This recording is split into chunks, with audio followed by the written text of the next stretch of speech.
A lot of the UK's greatest software houses got to where they were through being virtually inescapable, releasing tons of games. You were never too far away in the shops from Ocean, Psygnosis or US Gold. Others, however, were different, and perhaps none more so than our subject today. In terms of full games, not budget titles or cover disc games, today's company could be credited with something like a dozen titles. That's all. And yet, they are one of the most beloved developers in the history of British gaming, a title they hold to this very day. And what's more, they were Essex boys. Sensible Software in the 1990s were quite simply the kings of Europe. They broke records. Over a 3-year period from 1992 to 1995, they spent a whole 52 weeks at the top of the Gallup computer software charts. They broke the mould, creating games with an ambition and unique touch that no one else had. They've already been covered here a lot. Hell, one of the first things I did on here, back in 2012, was a 4-part video on Sensible Soccer. But that was 6 years ago, and we can do better. We can truly make the ultimate documentary of Sensible Software and their 13-year existence, a time when there was no one else quite like them. And we're not doing it alone. The man himself, Jovial Jops, Jon Hare, is here too, interviewed from his glorious homestead in the nice bit of Essex. And so let's not waste any more time. Let's go all wobbly and go back to the start.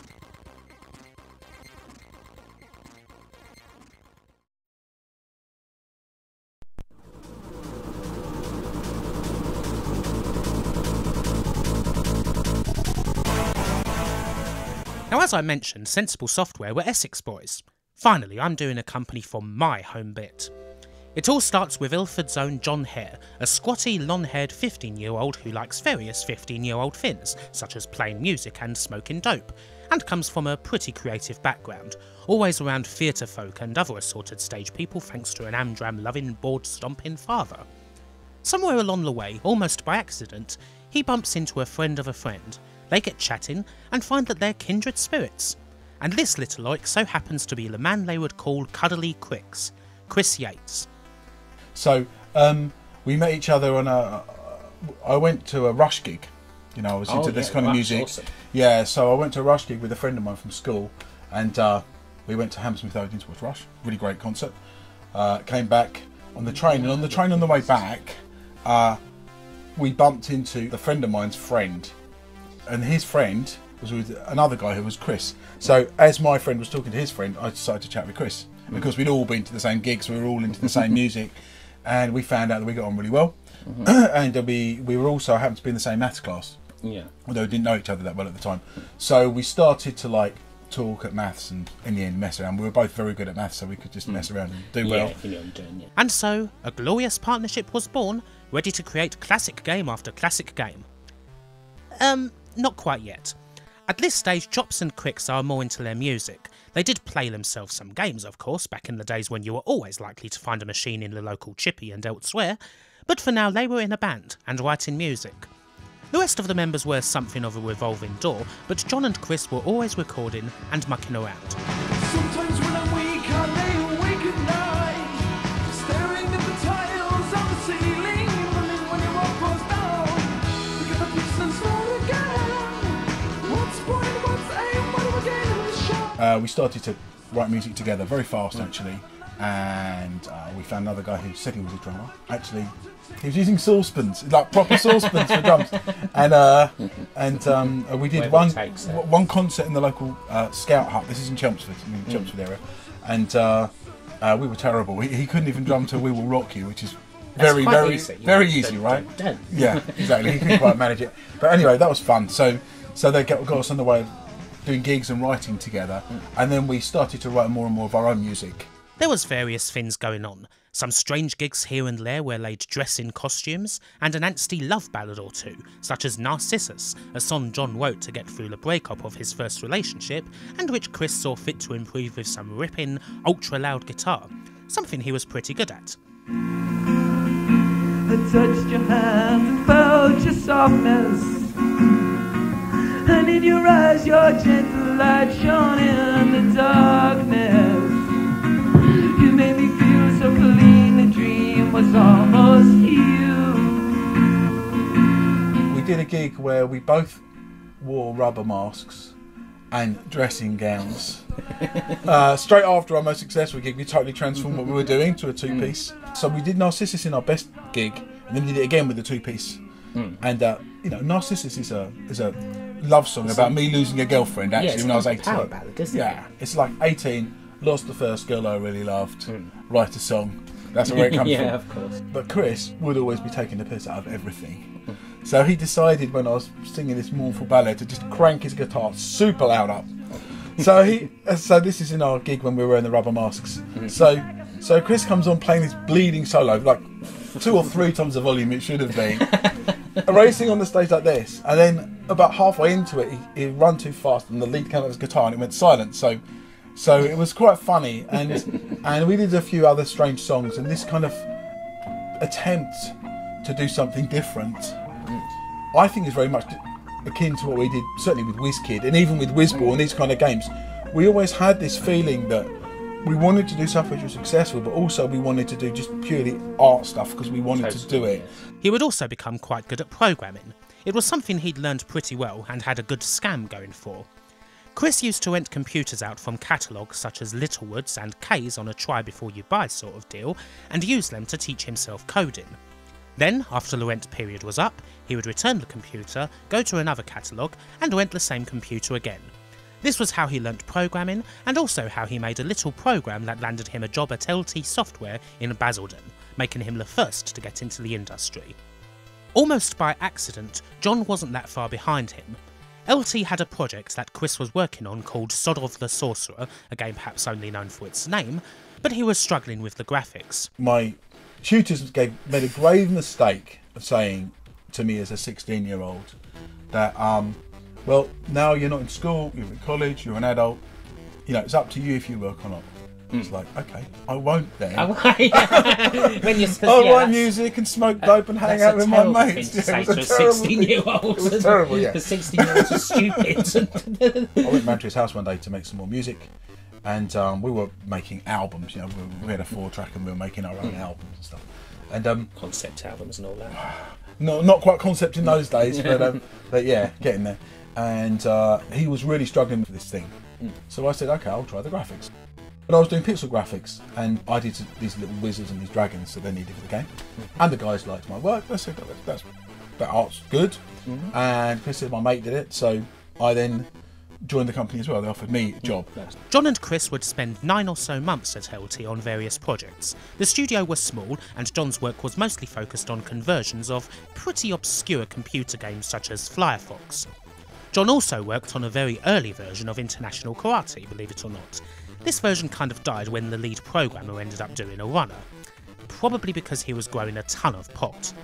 Not to worry, as the game was then taken over by a coder named Archer McLean, who decided to start the whole thing from scratch. The rest is, as they say, history. There were other little things here and there, such as Trivial Pursuit and Lone Wolf and the Ice Halls of Terror that Jon worked on, cutting his teeth and moving from the Specky to the C64, learning more and more about game design and art whilst on the job. But it wouldn't be long before Jops and Quicks were asked to take on their first game proper by LT, a Spectrum game with the rather curious working title Mother of Harlots, which had been commissioned by System 3. While it's not Sensible Software proper quite yet, it is their first title, and even at this early stage things would get odd. Mother of Harlots is a strange, actually quite cool game, a multi-stage shooter where you move into the screen, sort of like Discs of Tron. There's platform stages, 3D grid stages where you switch from floor to ceiling, a rocket launcher stage, and ultimately a battle with the final boss, a feminine monster named Twister. All of these apparently represent your inner thoughts. You have to collect various artifacts in order to complete a stage, while keep an eye on your ammo, which is rather limited. It's quite a fun little romp actually, a strange and appealing little title. Not bad for a first effort. It's perhaps known more these days for the marketing though. First off, the title. Devised by Jon Hare, he would ultimately be asked to change it. First to Mother of Charlotte, and then eventually, because that was too boring, to Twister, Mother of Charlotte. Still, there was more. System 3 saw something in the game and pumped up the advertising for it, and in doing so created what may very well go down as the first Booth Babe controversy. Mark's like a really visionary kind of guy with ideas about what he wants to do. And at the old ECTS show, Mark's idea to promote Twister and IK, because he promoted them at the same time, was to hire a stage and have people doing stuff. So his plan was that you had these scantily clad dancer girls doing some dancing. There were no girls in trade shows at all at this time. I think that Twister had the very first, I remember in the UK anyway. Wow. And then also had these karate guys chopping breeze blocks up with bare hands to promote IK and like flipping between promoting both games. What Mark didn't think about was that the little tiny bits of breeze block which fell away were covered over the floor. Yeah, and these girls were dancing in bare feet. Oh, So after about they don't three or cleanly. about 3 or 4 rounds of it, the girls couldn't dance anymore because they're like the It's all stages. cut up on it. Correct, yeah. Still, while the game is decent, it remains pretty obscure. There was to be a C64 version which Jon also did graphics for, but ultimately, like a fair few LT titles, it fell by the wayside. Not long after this, Jon and Chris decided to go it on their own when they figured out that they'd only got 15% of System 3's commission for Twister despite doing everything, while LT took the remaining 85% and basically did nothing. And so they decided they wouldn't do that again, and that they'd go on their own. How did they do it? At those times, again, there wasn't a lot of jobs, and the Thatcher government was in power. Yeah. And to try and paper over the cracks of not a lot of jobs, they'd made it possible for especially young people like us to set up new companies easily on what they called a government enterprise scheme. Right. So the snag with the government enterprise scheme, you needed to have been on the dole for 13 weeks. Right. So we decided to come up with a cunning plan. We signed on. We then did another game for this company that they commissioned us, which was another port of a game called Runestone, which wasn't actually released in the end. We were porting to the Commodore 64. The other thing the government needed was they needed you to have been unemployed for 13 weeks and have £1,000 in the bank each. Well, we simply... Which is, it was a lot of money in those days. it's kind of a... How does that work? Well, it doesn't work. You're unemployed and you have £1,000. Well, how it works is you do what we did. We worked for 13 weeks, got paid exactly £2,000 for doing this conversion of this game that never came out, which was £1,000 each in the bank, signed off after exactly 13 weeks, and we qualified. There you go. And we set Sensible Software up in March of 1986. Well, there's even out sell drugs, basically. Yeah, exactly. Sensi is certainly an interesting formation story. Early on, the focus for Jon and Chris was always music. It was years into their friendship before they even started to work on games. It almost happened by accident. You might think of Jeff Brown, he of US Gold, and his exploits in the band Muscles, almost making it big before a dead Elvis got in the way. But in that case there was a definite separation between the music period and the games period. With Sensible, the music, both literally and in the way that Sensi would go about making their games, never really went away. But of course we'll get to that soon enough. For now, in 1986, Sensible Software are here, and they're about to hit the ground running.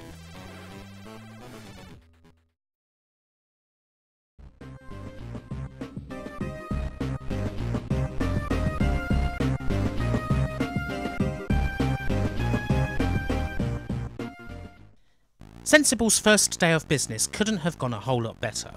Through one connection or another, they'd found themselves up in Manchester, with a demo in hand of another shooter they'd spent a couple of months working on, going to the biggest software house in the country. They were on their way to meet with Ocean, who'd shown interest. They gave the disc to their product guys, and shortly afterwards they told these Southern Fairies to meet with their boss. Specifically, they would end up meeting one of Ocean's co-founders, John Woods. A tall, permed and mustachioed man, almost the stereotype of the straight-talking, no-bullshit northern businessman. But the demo itself had gotten their attention. He's got a big moustache, he's like a tough northern businessman, you know. Yeah. And we're like these southern he softy likes. little Likes boys, what he yeah. says. Yeah, exactly. And but John he said, my guys told me you've got a great game. We'd like to sign it. Here's a contract, £5,000 advance, 15% of the money, and here's a cheque for £1,000. first day of That's business. no business, that's right. Isn't it? And we of course said yes. We didn't realise over time this was a terrible contract. Yeah. We just said yes, which was the right thing to do. Of course, yeah. If you said no, then That'd be crazy. I mean, A grand off the bat, £5,000 advance, and 15% royalties to boot. It's more money than Jops and Cricks had ever seen at that point. They'd made it. They spent the train journey back down drinking champagne and smoking cigars before setting to work on the game proper. The first real Sensi game under the Sensi name, Parallax. They still don't have any real office at the moment, with work flitting between Jops' place in Chelmsford and Cricks's right here in Southend. But it's still going very well indeed now that they're with a big company. They met Ocean at a good time, bringing them into contact and establishing relationships with some strong people, two in particular. There was, of course, Gary Bracey, Ocean's top man on the floor, the software manager, avid film buff, and engineer of their huge success in the second half of the decade. A rare breed with an eye for a hit, but a love of creative, more out there stuff too. And a great fit for Sensi. Gary was a fantastic ambassador for us at Ocean. So Gary was like a kind of an early producer, but I don't even know he was called a producer in those days. I'd have to ask him. But he was kind of like presenting us and protecting us within the organisation as a creative force, and backing us and supporting us really. And he didn't really feel the need to tell us too much what to do. He was making sure that the money spent by Ocean was on side with the work we were doing, but he was extremely supportive, and that was great for us, you know, to get the creative encouragement, to get some input sometimes. We were lucky to work with Gary. Secondly, there was Martin Galway. Barely 20, one of Ocean's frequent chiptune composers, and one who would end up being amongst the decade's best. He would start working with Sensi on Parallax. Speaking of which, well, how's the game? The thing about Parallax, as with a lot of Sensi games, is it's not just one thing. The main part of it is a shooter, but it's not a straight ahead one. Instead, you can move your ship in all directions around this enemy base, destroying placements and enemies as you go. However, simply blasting things isn't how you win. You need to land where you can and explore hangars in the base itself, making sure you take enough oxygen and ammo with you for the journey outside. You find drugs that let you control enemy scientists, and key cards that grant you passage to the next zone and get you on the way to finding your fellow astronauts. It's a free roaming shooter adventure of sorts, and it's brilliant. It's not the strongest game graphically or anything, with a look that's a fair bit like Graft Gold's Iridium, but it's quite addictive and offers something different from usual straight-ahead shooting action. And of course, as you might expect from the title, it does have that lovely parallax scrolling. Hell, you can even fly under the base if you want. The presentation's a mix of cracking sound effects when you're flying and superb music when you're on the ground. It feels as close as it can to a space adventure, and there weren't many games cutting this sort of path in 1987. You can think of it as sort of like an Alien Breed Tower Assault type game, but faster paced and more fun and 7 years earlier. I love Parallax. Again, it's not the most well-known Sensi title, but it is a favourite. Parallax is also a good title to explain how Sensi, basically still Jon and Chris at this point, developed their games, being simple enough. This helps you better understand the weirdness to come. Jon and Chris didn't do the usual things. They didn't believe in design documents, or planning, or anything like that. It wasn't a meticulous process. Parallax started out as a more bog-standard shooter, yes, but over time it evolved as Jon on the art and game design side and Chris on the programming exchanged ideas with each other, thought, hey, that works, and implemented it all into the game. In those days, there wasn't such thing as a game producer. The word didn't exist. No. Okay, you didn't have written game design plans. Certainly in the UK, we didn't do that kind of thing. So it was a bit more like just constantly iterating. So there's a few things all the way through Sensible. This pretty much follows through. We would say that what you throw away is important as what you keep. So there are a lot of things we try in the game and just go, nah, bin, or let's go back. So we did a lot of like backwards to go forwards work. It's another phrase we had. We had a few of these stock phrases. Let's go forwards, yeah. Yeah. So we were very much like, yeah, treating it like music. Let's try this out. No, that doesn't work. Okay, that thing you were doing before, that was good. Like, try just doing that again, like doubling it up or whatever. How you make music, and this is kind of how we would do stuff. And then when we'd settled on it, then Chris would write some piece of code, and I'd go away and do some art and all the words in the game, I would do the words because Chris wasn't really like a word guy. So we would work like that. We'd go away and then we'd come back, which is how we were writing songs. It's like I'd go away and write some words, and he'd like work something out, and then we'd come back again. Yeah. And it was very much the same with the games. This is also why Sensi games end up with a lot of their unique touches, their brand of kookiness and humour, their sensibilities, if you will, that makes their games stand out from the crowd.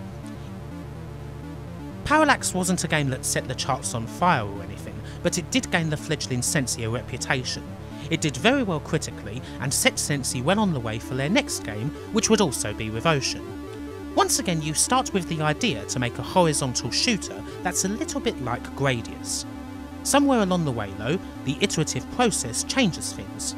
You get a wizard who is now a ball, a grey miserable looking world that needs some colour brought back to it, and then it's not a regular scrolling shooter game anymore, it's roaming around in the horizontal plane a la Defender with portals, enhancements that almost feel like you're building a game yourself, and the all-important addition of a cat called Nifter.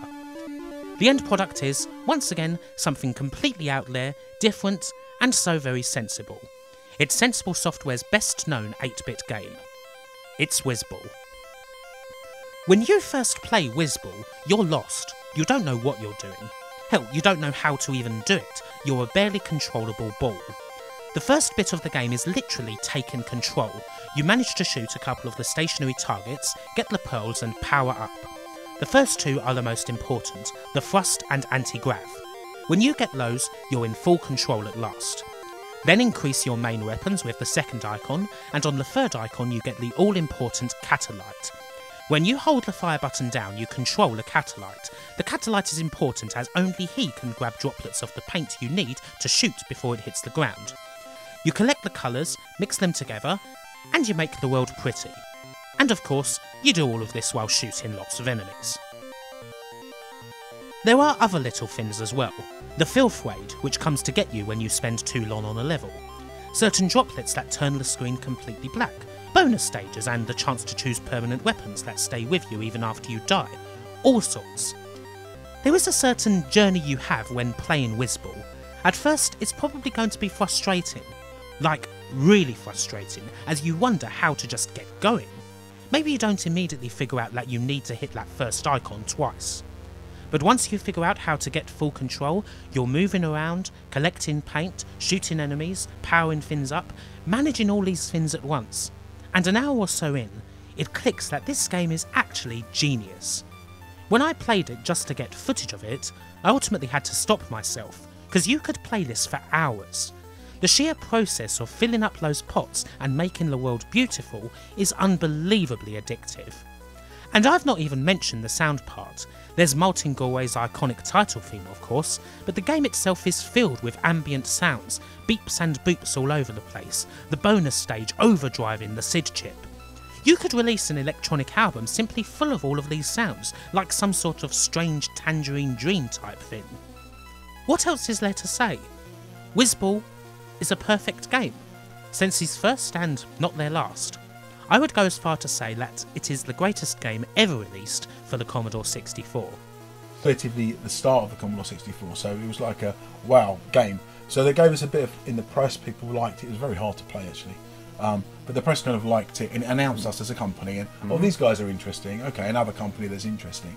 And then of course we followed that with Whizball with Ocean, which was our best 64 game. We suddenly realised that we had total freedom. You know, it wasn't in those days. Ocean like Parallax, they wanted our next game. They didn't know what it was. It could have been anything. It was a bit like getting an album deal because you're a hit band. They just wanted your next thing, and they trusted you basically. Yeah. So kind of not really like what it is these days. Oh, tell me about it. You know, the problem is now. In those days, these companies were run by publishers. So you know, you've got David Ward and John Woods running Ocean. You know, these are quite heavy businessmen. They also have the instinct of a publisher. Yeah. So a publisher is basically collecting a stable of good product that they can then use for their business. Yeah. So they're kind of collecting, so they're identifying artists in whatever medium they're in. They are doing the deals with their work, which do the way the money goes around. They're extremely good at that, and we're extremely bad, as we learnt later on. But they're also supporting the artists and building this stable of work. Yeah. And the portfolio with some pride. The game was mostly critically lauded to high heavens. It just missed out on a gold award from Zap64, a decision that reviewer Gary Penn regrets to this day. Again, like Parallax before it, it wasn't a huge seller. Perhaps it was just that little bit too out there to be a mega-selling title. But Whizball cemented Sensible's place as one of the hottest and certainly one of the most interesting developers going. By this time, Jon and Chris were growing in stature, becoming masters of their station. Martin Galway too had developed a close working relationship with the duo, close enough that in 1988, dissatisfied with the rather stinky state of Ocean's famous underground programming dungeon, he chose to become the third member of Sensible Software. We now had a trio.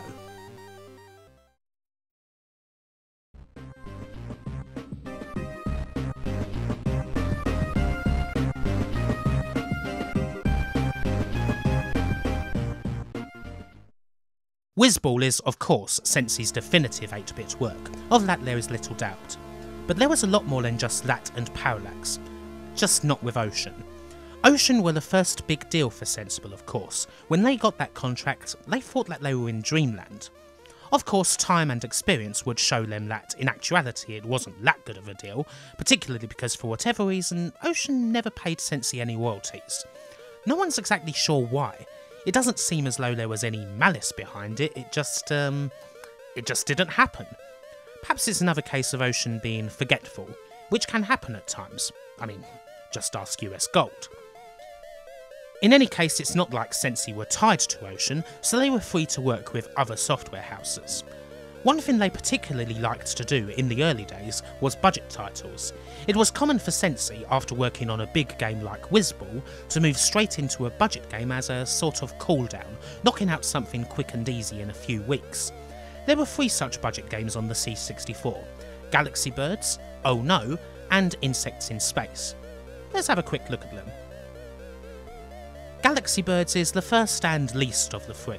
It's a basic vertical shooter with evil avian bastards that come flying down to get your ship. Not much else to it, but it makes for an entertaining enough 5-minute diversion. Alas, nothing more. Oh No is a bit better. This is more of a fast-paced arena shooter where you bump into lots of fins while also shooting them, and you have to stop them from taking away all the orbs that are dotted around the place. Again, it's fun for a little bit. Both of those were published by Firebird, but Sensi switched to Hewson for the third and best one, Insects in Space. Simple enough game again. It's a Defender clone.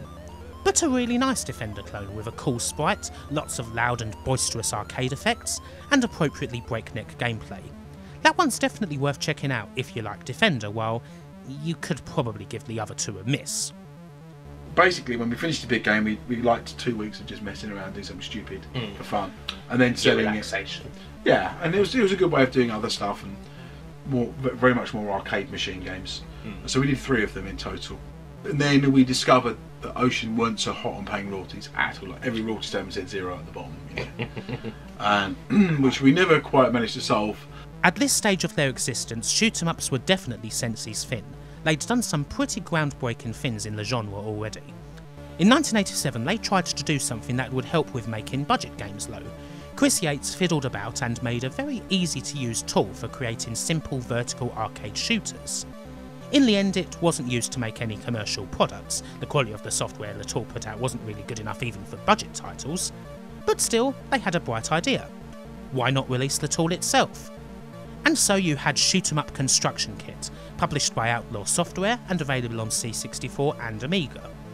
It's a fun little thing to fiddle about with. Make some pixel sprites, get a nice background, set the waves of enemies, and away you go. Sure, the end result's never going to be great, but it's easy enough to use. You could use it to learn rudimentary game design for sure. Hell, you could probably still use it today. Here's what I knocked up in 5 minutes. Sure, the enemy pathing might slightly need some work, but it's something. Jops did screw around and make a bunch of games for it back in the day, such as Western-themed Boot Hill and the admittedly very poor Celebrity Squares.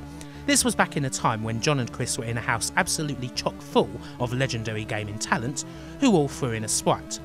It's a cool little diversion, but also a historic one.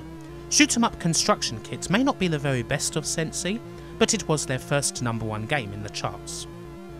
I think just at the time maybe the market wanted that. That was our first #1 game as it happened. Yeah. Tune-up construction kit.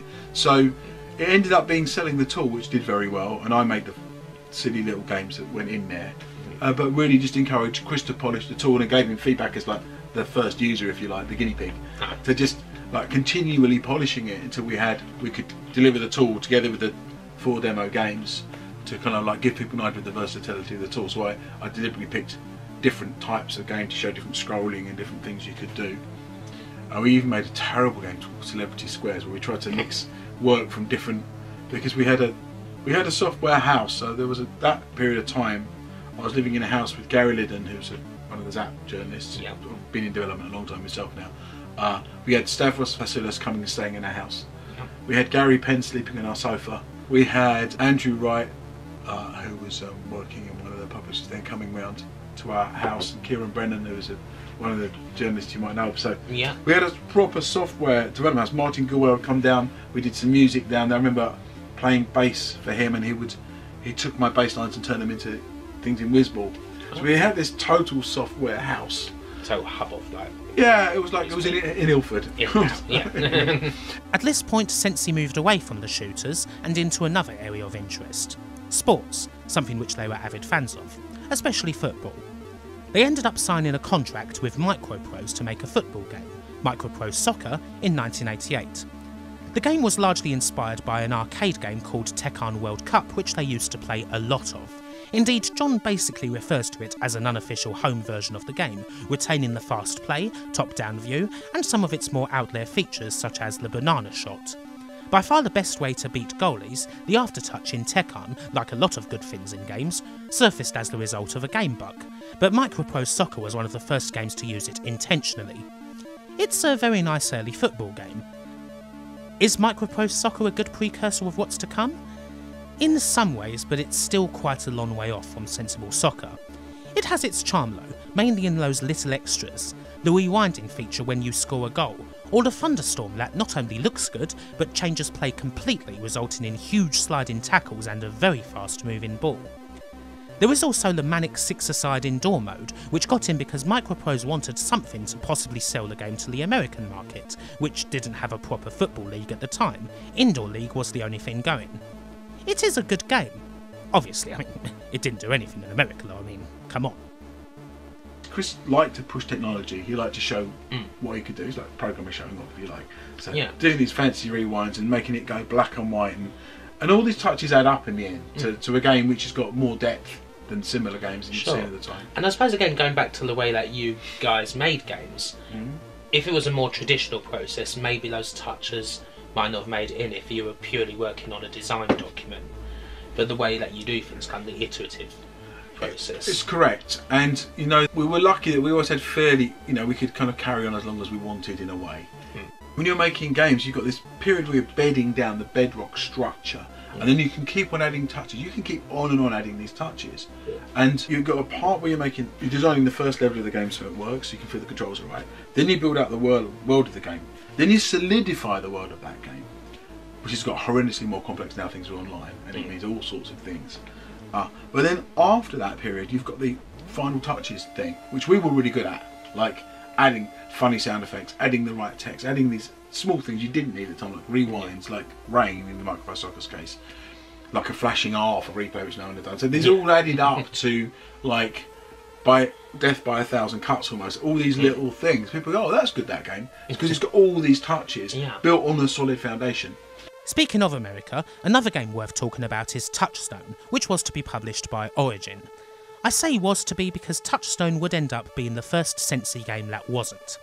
Touchstone was easily their most ambitious game to date, set to be a graphic adventure and RPG type dealie, the sort of thing that Origin leader and general madman about town Richard Garriott would thoroughly enjoy. It was also to be Martin Galway's debut as a lead programmer. So, well, why didn't it arrive? Various reasons. The platform switched around a fair bit, moving from C64 to Amiga, and ultimately to PC. Martin himself was also learning on the job a fair bit, and this wasn't helping. He was struggling with C, and progress was slow. It was a frustrating time for him, as while his relationship with Jops and Quicks was fine, he felt like he wasn't giving his best to Sensible Software. It was a total change from the dingy ocean dungeon, where he would always be busy with music and sound. Origin was like Ultimate Games, obviously. Yeah. So we flew Richard out over to Richard Garriott, yeah, crazy guy, really genuinely crazy. So we flew out to Texas. So they had an office in Texas, an office in New Hampshire. We saw Richard's house he'd already built on the hill, his house with a chessboard to open secret things. Like a chessboard, when you had arranged the pieces to open this secret passageway to this big observatory he had on the top of his house to look at the stars, and an indoor and outdoor swimming pool on this hill facing over the whole of Austin. It was a crazy house. Crazy, but awesome, kind of like just never grow up sort of thing. It was Peter Pan stuff, Yeah. yeah. Martin, we didn't have enough music work for him. It wasn't Ocean, we didn't have lots of products. We were making a game a year, you know. So Martin wanted to learn programming and was assigned as a lead programmer to Touchstone. And the problem was, at this point, my design brain was like going, okay, we can do this, we can do this, we can do this, we can do this. So we ended up with this bit of a mismatch where I was like uber designing, like this, the first big world I tried to design. And Martin wasn't an experienced enough programmer to go, no John, we can't do that, no John, we can't do that. So my design went, Yeah. and I didn't have the reality check to Yeah, you need that someone to just go, no. Yeah, and he at the same time was struggling to learn some of the programming stuff. He was basically learning on the job, you know. He could program a bit from his music. And then Origin wanted to convert from Commodore 64 over to PC. And then it was a next step, and for Martin it was too far. So we unfortunately had to abandon that. Ultimately, in November of 1989, after around about 2 years of work on the story and gameplay, Origin decided to skip on the project and their relationship ended amicably. Around the same time, Martin Galway also gracefully bowed out of Sensi. He would leave with a certain amount of regret that he didn't do more when he was there, but would find his feet again soon enough. And where would he find them? Over the pond in the United States, at Origin, as an audio director where he'd work on the likes of the Wind Commander series and what have you. As a final note, if the name Touchstone is familiar to you, well, it was also the name of Jon and Chris's band back in the day. They retained the copyright to the IP, but nothing more was done with it. There is one last C64 game to look at before Sensi make the transition to 16-bit.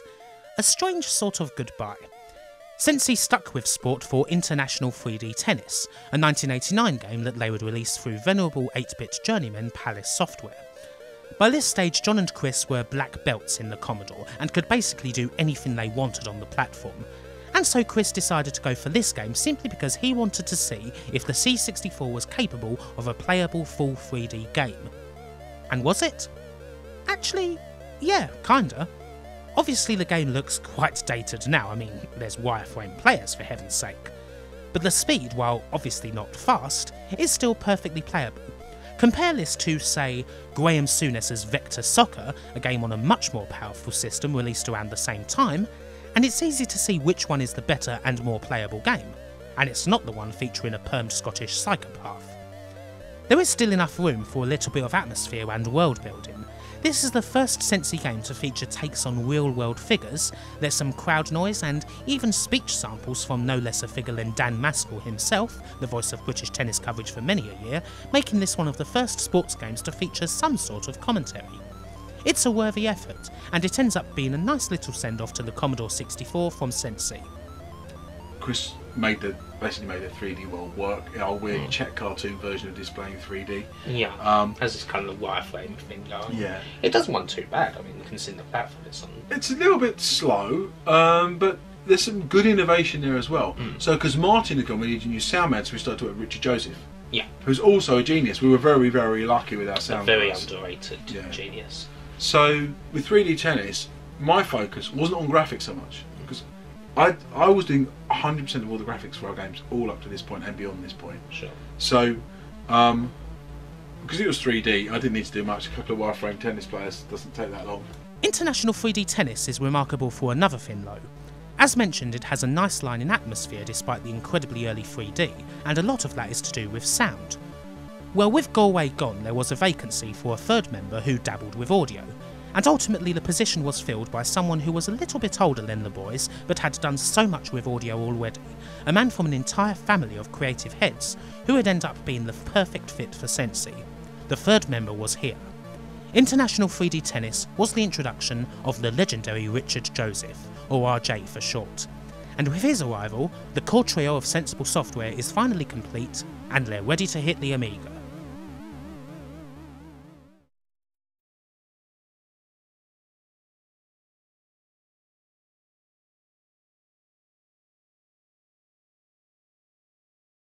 Sensi proceeded to set forth on the Amiga with 2 games, published by 2 different companies, and both of them are very much different from what they've done before, but they're still very sensible games indeed. But why the Amiga? Pretty simple really, it was their favoured platform, and it was after all certainly the favoured platform for a lot of people in the UK and Europe to boot. In Gary Penn's Sensible Software book, Jon says that they didn't really like other platforms much, so much so that in fact they'd often be used in a game of cricket. Jon and Chris invented Amstrad cricket. You use an old CPC as a bat, some scrunched up tape for a ball, and an old computer box for a wicket. If a key falls off when you hit the ball, it's 4 ones, so naturally you whack the tape as hard as you can. Kinda sums it up really. Anyway, long story short, Sensi loved Commodore, they'd been loyal to the C64 and had actually ceased developing games on it pretty late on, and they would continue with Commodore for the next generation. There would also be new contractors in the office, people who would become quite important over time. Dave Ubik Korn and Chris Chapman, known as Chipper to differentiate him from the original Cuddly Quicks, would enter the fray, and soon after Julian Jules Jameson and Stu Cambridge would follow them in, at which point the Sensi team would really begin to take shape.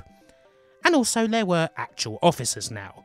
They would base themselves in the quite picturesque and stately surroundings of Saffron Walden, in the northwest part of Essex. Anyway, onto the games themselves. There's one which had the working title of My Little Warhead, and although it ended up coming out first, we're going to have a look at it second.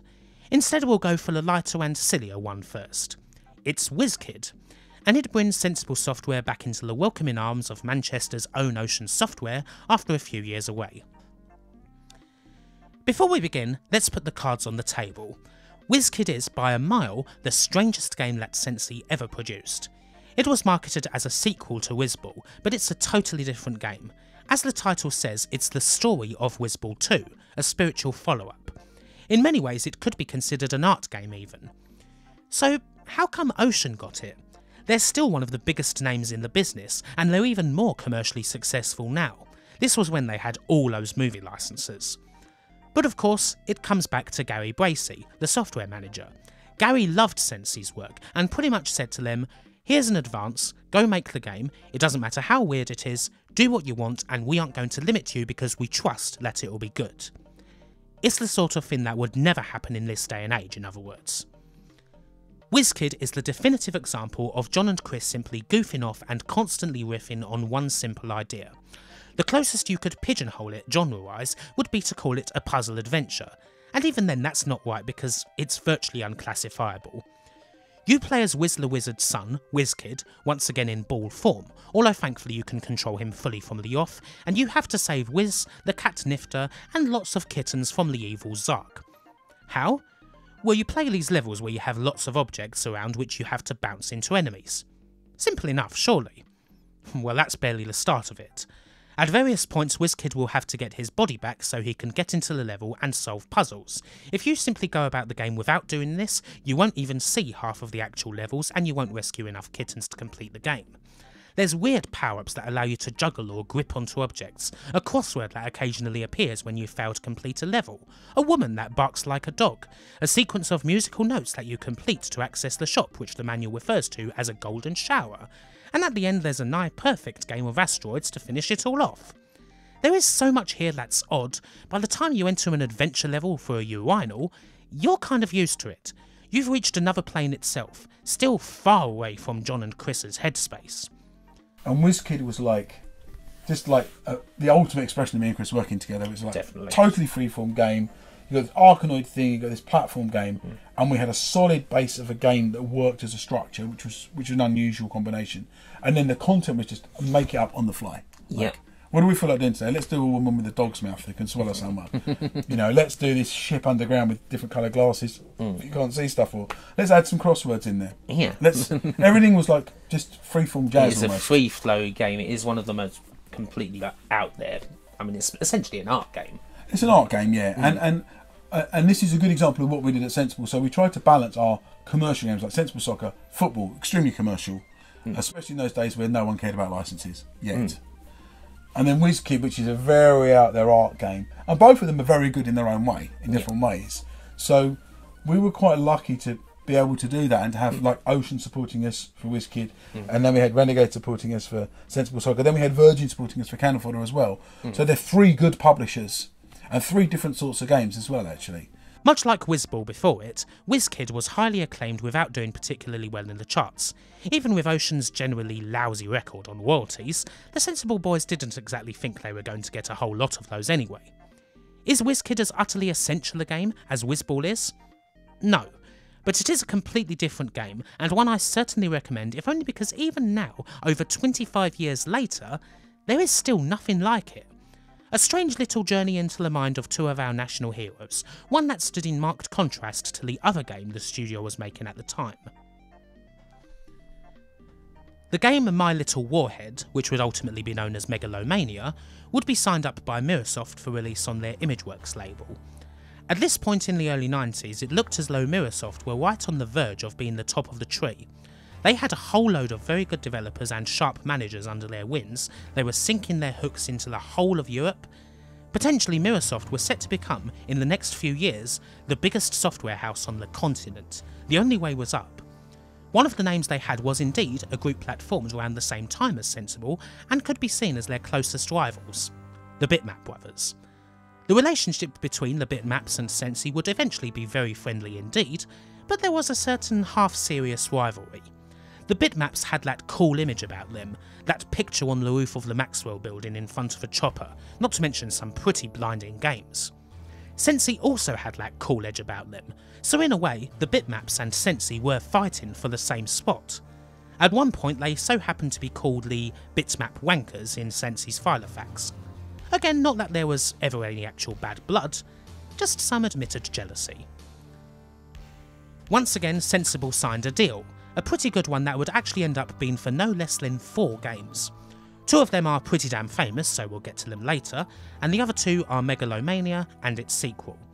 With Megalomania we have a marked difference from the shoot-em-ups and the arcadey sort of experiences that defined Sensi's first few years. This is now a serious computer game. And indeed a pioneering one. Megalomania was one of a couple of games that would begin to codify a new genre called real-time strategy. Alas, it doesn't often get the credit it deserves for doing so, for reasons that will become clear. We were all in awe of what the Amiga could do, and I think we saw like Shadow of the Beast in the graphic stuff. But then we saw Defender of the Crown, and we saw the depth of gameplay, you know, how much stuff you can put into a game. And so it was like, okay, great, we couldn't do Touchstone, now we can do something big instead. That's my thought. Another big chance for a big game. Very pioneering game as well. I mean, there wasn't that many real-time strategy games around. There weren't, and we weren't weren't aware of them, to be honest. So we started off making it in end of '89, I think. So what maybe it's hard to see from the outside is us game makers, like Peter Molyneux was doing his games, you know, with Populous and Powermonger and these games. But we weren't really aware what Peter was doing until it came out. But we were all kind of working on different things, and obviously we saw the land changing height and that kind of stuff. That was quite interesting. But our take on it was different. We wanted to make a game about flying a spaceship around, and there were these 16 sectors of land, 16 planets I think it was originally, and you had to like land on the planet and then mine stuff from the planet, and from the planet you would mine stuff, and then you could use the stuff you'd mined to create things weapons effectively. You could bolt into your spaceship and then you could fly around and try and bomb other people's planets, and they could set up defensive weapons to stop you doing that, and then you had this managing your men, so you could allocate men to be breeding. They're always men, I don't know how they bred, but anyway, men breeding and Just went with it. or they could be fighting, or they could be assigned to design, or they could be assigned to mining or whatever. So it's basically a man management thing in multiple sectors. The problem was we'd had this part where you had to fly the spaceship around and kill everybody as well, and it was simply too much to do. It was not humanly possible to fly a spaceship, not get killed, and manage up to 16 planets or 15 planets at once. Yeah. So we decided to ditch the flying around bit after about a year. Megalomania is still probably Sensi's most designed game up to this point, at least when it comes to planning.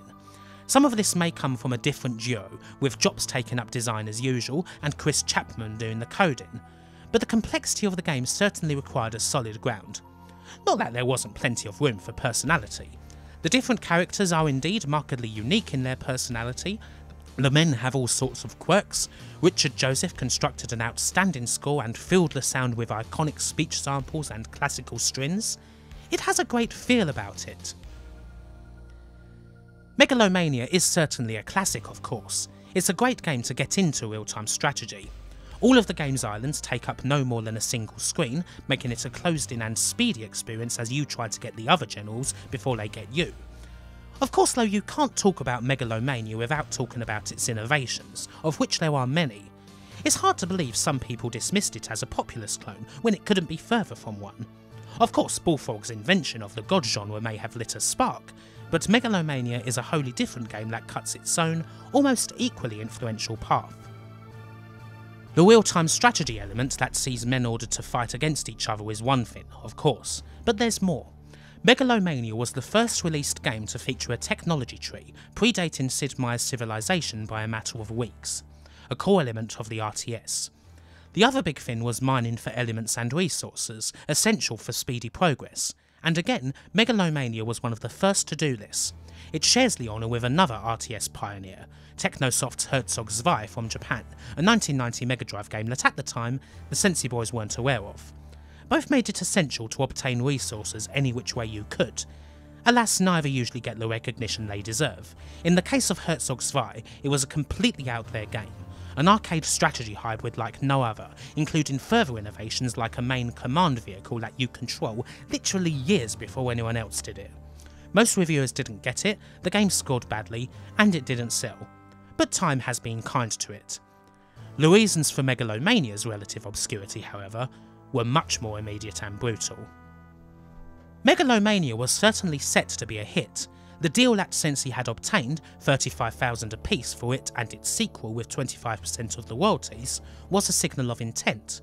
It was to be part of a grand assault that Microsoft had planned for the holiday season of '91 that also included First Samurai and the computer port of the Teenage Mutant Hero Turtles coin-op. All looked good. But you may well know how this story ends, as we have covered it before. Who's Microsoft's owner? Ah yes, Robert Maxwell. There he is on his boat. And there he is early in the morning of November 5th, 1991, falling off his boat, his bloated cadaver to be found floating in the ocean later in the day. The death of Robert Maxwell is immediately followed by the reveal of all that was wrong with his empire. Principally, a fraud involving Captain Bob taking money out of the Mirror Group and other companies' pension funds to the tune of hundreds of millions of pounds in order to patch up the leaks in his failing business. It was a story that ran, and it ended in the annihilation of the entire Maxwell Group, including, unfortunately, Microsoft, the company that Sensible had signed a 4-game deal with. Microsoft had done a brilliant job. I mean, Sean Brennan was a genius marketer, brilliant person, and at the centre of that, and Peter Bellotta. And between the two of them, they'd been signing everyone up. So we were signed up, and the Bitmap brothers were signed up, and Probe was signed up, and there's a all lot. these companies. I mean, how far do you think they could have gone if it wasn't? They were. If they hadn't gone down, they'd have controlled software in the UK.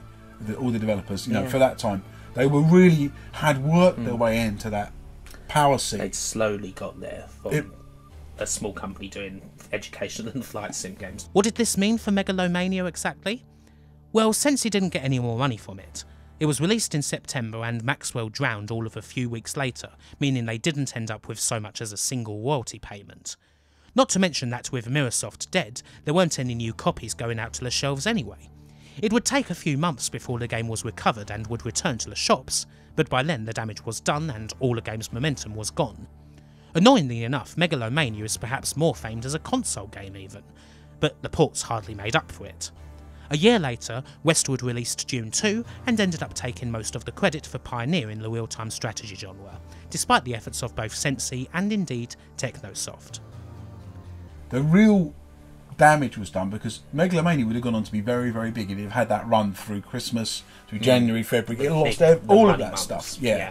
So we didn't really get that run. We republished it sometime the next year, I think in around about May, via Ubisoft. But it was double packaged with one of Mev's games, one of Vivid Images games. First Samurai, I think. It was like a double pack. Yeah. But by then, it had lost that... But it lost momentum. It lost that momentum, yeah, exactly. It is the game I most want to do again now. you know, because it's the one which never really had that chance. I would love to do Megalomania online, which it never had the chance to do. Been amazing. It would be amazing, yeah. But that's not even half of Sensi's problems.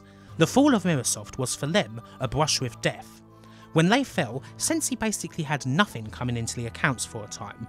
All they had was the upcoming WizKid, still months away and, while great, probably not a game you would pin your survival hopes on. Worse still, the corpse of Mirrorsoft held their two next original games, any idea of a sequel to Megalomania was quickly abandoned, in a vice-like death grip that Sensible would struggle to release them from. If they hadn't done so, they would have almost certainly gone under, especially seeing as these two games were both almost certain to be smash hits. Drops and Quicks certainly thought so, and they were very right to think so, because one of them was Sensible Soccer, and the other one was Cannon Fodder.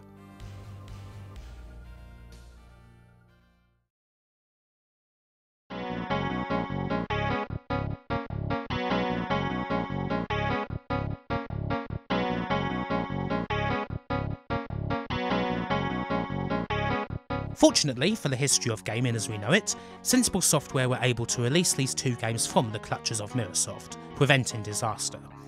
Crucially, they'd learned by this point to retain the rights to their IPs when signing contracts. While the representatives of the dying company tried to fight it, Sensi and their lawyers held firm and got back the games. Even still, it's a tricky time. Money's still not coming in, and they need some in order to finish the games, and they now don't have a publisher. We'd gone to the bank and said, we've really got a problem, we've lost 75% of our turnover. But don't worry, we've got these two discs, and these two discs are going to make us a lot of money. Yeah. And the bank manager looked at us and said, okay, so you boys have like suffered at the hands of the Mirror Group, the whole country knew about that. Instead of getting 100,000 turnover this year, you got 25,000. And you're showing me this disc which is worth 25 pence and this disc which is worth 25 pence and telling me don't worry, it's going to be okay, can we have some money? And he basically said sorry, no, that's we can give you 50p overdraft for that. What they didn't know is that this game was Sensible Soccer and this game was Cannon Fodder. They had no idea the value of the disc we were holding, and we didn't know at the moment, but we did know Sensible Soccer was amazing because it's the only game that I've made where after 2 months of making it, everyone in this office was playing it. We loved it, and I knew because we'd been playing, myself and Chris Chapman had been playing a lot of Kick-Off whilst we were making Megalomania, because it was Kick-Off 2, I think we got to. It was the best football game, of course, at the time. There was a couple of things that we thought we'd like to improve about a football experience from that, and obviously we'd made Micro Soccer before, so we thought it was time to go again and to make a new football game. Still, Sensi made it through the tough patch. It helped that they were a small company, and that they were quite careful with the cash they had. Unlike a lot of companies we've covered, the Sensi boys mostly tended to be quite frugal. There was no huge office complete with helipad and a fleet of Porsches to be found. And besides, even if they couldn't sell these games to a bank manager, they knew they could sell them to game publishers. A lesson learned for Sensi here was also to not put all their eggs in one basket and sign a load of games to one publisher, and instead they went back to what they'd generally done previously, work with a multitude of publishers, ideally picking ones that were the best fit for the game in question. This was Sensible Soccer and this was Cannon Fodder, and Virgin wanted both of them, but they wanted to call this game Virgin Soccer. Now we'd already been there years past with Microprose, we wanted Microprose Soccer, and we're like, no, this time it is going to be called Sensible Soccer, and Renegade agreed to that, so we basically went, okay, Virgin you have Cannon Fodder, and Renegade have Sensible Soccer, and at that time, then we had about 6 people in the company, so we had myself, Chris Yates, my partner, Chris Chapman, Dave Corn was still there doing stuff, did some Sensible Soccer with us, Julian Jameson was doing the programming for Cannon Fodder, and Stu Cambridge was doing the art for Cannon Fodder. We had a 50% royalty for the first time ever, working with a great company. Fair, so we ended up with a lot of money coming in, a lot of success coming in, and it wasn't really until that game came out, we're in 92 now, we're 7 years into our company, or 6 years into our company, we actually made proper money. So all that time up to then, we'd been doing all right. You know, we were able to buy a small house, start our families, but if you tell people you made Megalomania and Microprose Soccer and Shooting Up Construction Kit and Wisdom, I'm sure they think you made a ton out of it. We didn't. We basically just you just scraped through those years Yeah, I mean, for one reason or you know, another. yeah, exactly. You know, I bought a house for £55,000 in 1988. End of. Mm-hmm. That's it. It's not. It's like quite modest, and you stay there. And then the rest, especially because Megalomania should have been the money maker, and then Microsoft bombed. So the Sensible Soccer was just like a lot of money coming in, a lot of success coming in. We're still a six-man team, so we're still like a band effectively. Sensible Soccer was Jon Hare's baby. Back when he was a young'un, he had a great love for Sabutio, the classic game where you flick these little players into a ball and try to score. With just these components, Sabutio could create a world. You could buy whole teams with different colour kits, and you'd even get a card with them that would tell you all the teams they could be. A light blue kit wasn't just Manchester City, it was the Uruguayan national team, just for example. Sabutio was certainly something that Jops wanted to recreate in game form, and Sensi would be the attempt. In terms of actual games, a lot of the original ideas for how Sensi would look came during the development for Megalomania. In the lengthy time it took to compile a build, and between impromptu rounds of Amstrad cricket, Jon and Chris Chapman would screw around with various ideas. One day, using deluxe paint, Jon took the caveman sprites from Megalomania and put football kits on them, then made an impromptu football pitch out of an island. And the vision became clear from there. By total accident, the look of Megalomania, the zoomed out camera and the small figures, was ideal for a football game. One that would go against stiff competition. Dino Dini's Kickoff was all the rage back at the time, and it was a game the Sensi boys very much appreciated, playing plenty of during downtime. It had solid ideas too about the speed and play of a football game that set itself out from the crowd. And now Sensible Soccer was going to take that a bit further. Was there a big rivalry between you and like Dino Dini and? No, not from our side. No, I mean I think Dino. I understand it because eventually Sensible Soccer got knocked off his perch by FIFA, and I hated FIFA for so many years because it's taken your throne, and we did the same to Dino at Kickoff.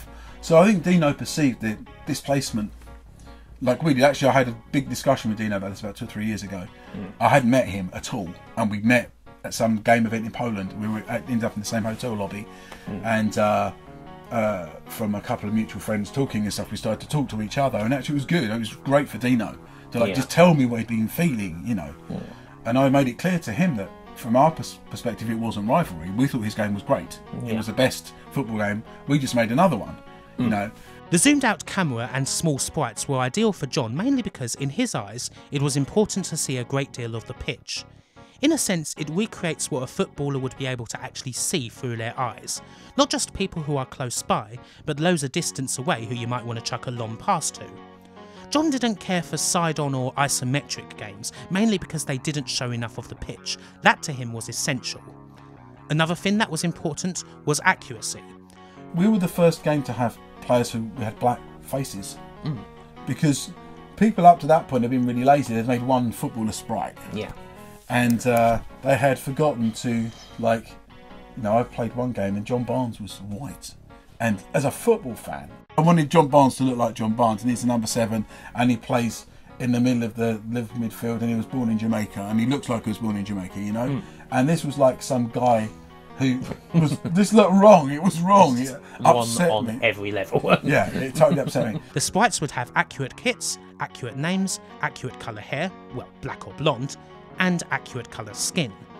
Crucially, their number would also be over their head, so you knew who they were on the pitch too.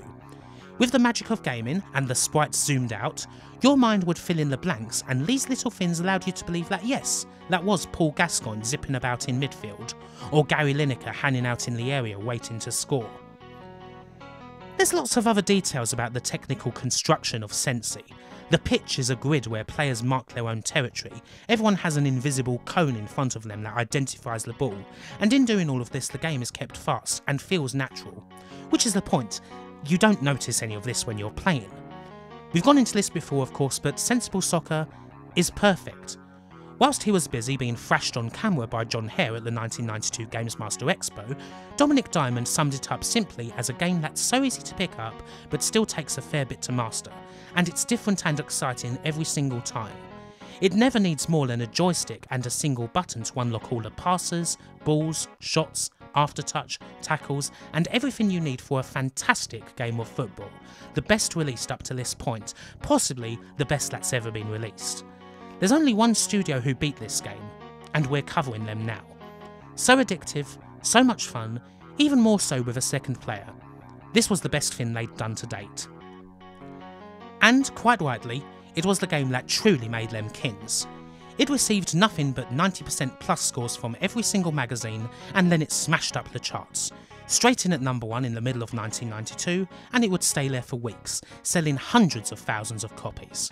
It was Sensible Software's first bona fide huge hit, and the game that started to make them real money. Lots of money, in fact. It had taken a while, but the boys were at last truly raking it in. Sensible Soccer phenomenon, it was a phenomenon when it came out. It's the only time I've made a game like that, when suddenly everyone was talking about it from June 92 when it came out. Of course, there's plenty more Sensi stuff that could be looked at. There were various versions of the game, with the original Nations Only edition, followed up by a European Champions Club edition, and later an International edition. Tons of ports, some good, some bad, and so on. There are some interesting tidbits though. For instance, how come the main version of Sensible Soccer is marked version 1.1? Well, that's a fun one. It has to do with the man credited for music on the game, Captain Sensible. You know, he of Happy Talk, The Damned, all of that. One time the two Sensibles happened to be in touch, and Captain Sensible asked Sensible Software if they'd like to have some of his music in the game. They had similar names after all. Sensi were like, sure, go on then, happy days. And so there was some Captain Sensible music in the game. He wrote a song with Richard, and it cost no more than a single pint. Unfortunately, they hadn't signed any kind of contract or anything, not even a hastily scribbled signature on the back of a curry menu. Punks don't sign much, as it happens. 3 months after release, Captain Sensible's record company got on the phone and said that they were using the Captain's music without permission, and so they were going to sue. Ah, bugger. And so in the end, Richard Joseph composed a quick little piece, 10 grand was chucked to the record company to get them out of Sensi's hair, and the new version 1.1 version swiftly replaced the old one on the shelves. Crisis averted. Sensible Soccer of course goes on to be pretty much the studio's definitive title, and one that would secure things up for a long time. From 1992 right up to the end of the company, they would literally never stop seeing some sort of royalty payment from the Sensible Soccer series. And things were only going to get better from here, with a second game that was also basically a guaranteed smash that Sensi now have all the momentum going into. Sensible Soccer may have been a classic, but so was Cannon Fodder.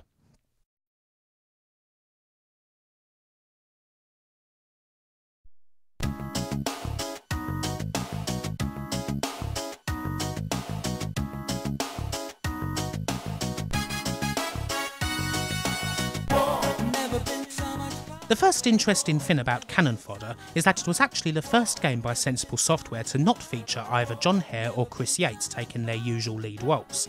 Instead, the programming was taken by Julian Jameson, and Stu Cambridge handled the art and design. Not that John was far away at all, of course, he was still very much involved with the level design and what have you. But by this stage, these guys, along with Dave Korn and Chris Chapman, were very much integrated into the sensible approach of things, not to mention the presence of Richard Joseph, who was pretty much guaranteed to do outstanding work with the music and the sound. The original idea for Cannon Fodder was, as described by Chris Yates, lemmings with weapons. You get these small soldiers running about in a whole load of knockabout fun, with lashings of guns and violence. Another game that's mentioned as an inspiration is Rambo First Blood Part 2, an old C64 classic that's a more free-roaming approach to the top-down shooter, only Sensi wanted to include a team of people, as opposed to just an individual. The actual game itself was pretty much always a war game, and didn't deviate much from that in development. Once the sprites were moving around, it was all a matter of creating a map editor and building the levels. I was really a control freak. Yeah, I was yeah. like, okay, I'm not going to do the art, so... You're just peeking over Stu's shoulder.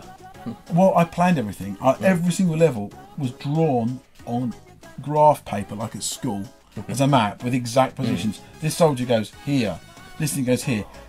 And then when we got the content of all the different vehicles, like your jeeps and your tanks and your helicopters, and then the different background types and different weapon types and blah, blah, blah. So the idea was very much, okay, here's all our The final level's going to have everything in it, pretty much. Our start level's going to be just this little demo to teach you the controls. And I've actually mapped out the content rollout of every single level. It's very planned, very premeditated. And it resulted in a very good game, probably the best level-by-level game we ever made, where the levels do ramp up and you get the variety. It's because it was very much planned, and I planned it because I wasn't in the graphics, and I wanted control because I'm a control freak. So it ended up with a good balance of like Stu's graphics, which were really good, and then the planning and the design, which I'd done in the background, and Jules did a great job with the programming of it as well. And Chris was working with Jules a lot as well in the background as well on that, because he was kind of working behind the scenes and everything technically. Cannon Fodder is, however, perhaps the best example of an already good game highly enhanced by Sensi's little touches. Those are what really make it. One of the biggest changes in development occurred to the game's front end. Originally this was quite generic and set entirely in an army recruitment office with soldiers getting ready and all that, but in the end no one really liked it. The decision was then made to change it to a line of people traipsing along a path in front of a hill ready to be kicked into the door of the recruiting office. Only trouble was that aside from the people, that was pretty bare. So why not have something constantly added to the hill, such as gravestones? And so whenever one of your soldiers dies, they get a grave on the hill. The grave they get is dependent on how well they did too. A private will just get a basic wooden cross, whereas a general will end up with a mausoleum, and so on. And then came the music, a piece based on that one song Jon wrote when he was 15 after a breakup.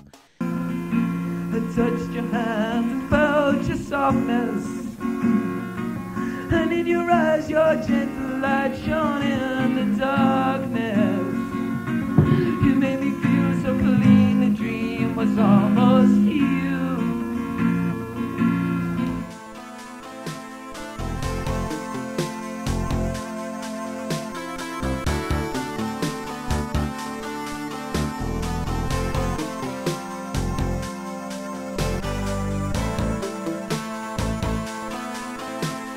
Narcissus turned out to be a very appropriate piece for this screen indeed. There is an elegaic touch to it. Games, if you give them time to iterate, they come out. So that's the big difference in making a football game. Sensible Soccer, there's only so much you can do with football. So the action was fantastic in Sensible Soccer, obviously. Then you've got your menus, you got your select your team, set your formation up. You know, what else can you do in a football game? You know, Cannon Fodder was called Lemmings with Weapons for 1 year in our office, because we'd all played Lemmings and loved Lemmings. It was a great game, and we wanted the idea of a group of soldier lemmings walking around and shooting things. So we started with the controls of moving around with the stuff like that, and then we wanted the soldiers queuing up, and then we went through the way the levels were and the way it played and adding that, which was great fun. And then it's okay, so we've got all these soldiers queuing up. We're going to give you 20 soldiers per mission to queue up. And then they go through the door, they go from their civvy clothes into their military clothes. Yeah. That was the first play, and then we go through that, we did that. And then we're like, okay, how can we level this game up? The soldiers should rank up. So I went and did some research on the different military ranks in the UK Army, and so we came back with all the names of corporal and private and whatever they are, the different stripes. And the soldiers basically leveled up. If they survived the mission and came back in one piece, they leveled up. Simple rule. Okay. And then we decided to do, after the mission came back, to show you this by showing the name going up and the rank changing and well done. And that's how we did it initially. And then we said, okay, why don't we just put up the name of the dead guys? See what happens. So firstly we decided to name the soldiers.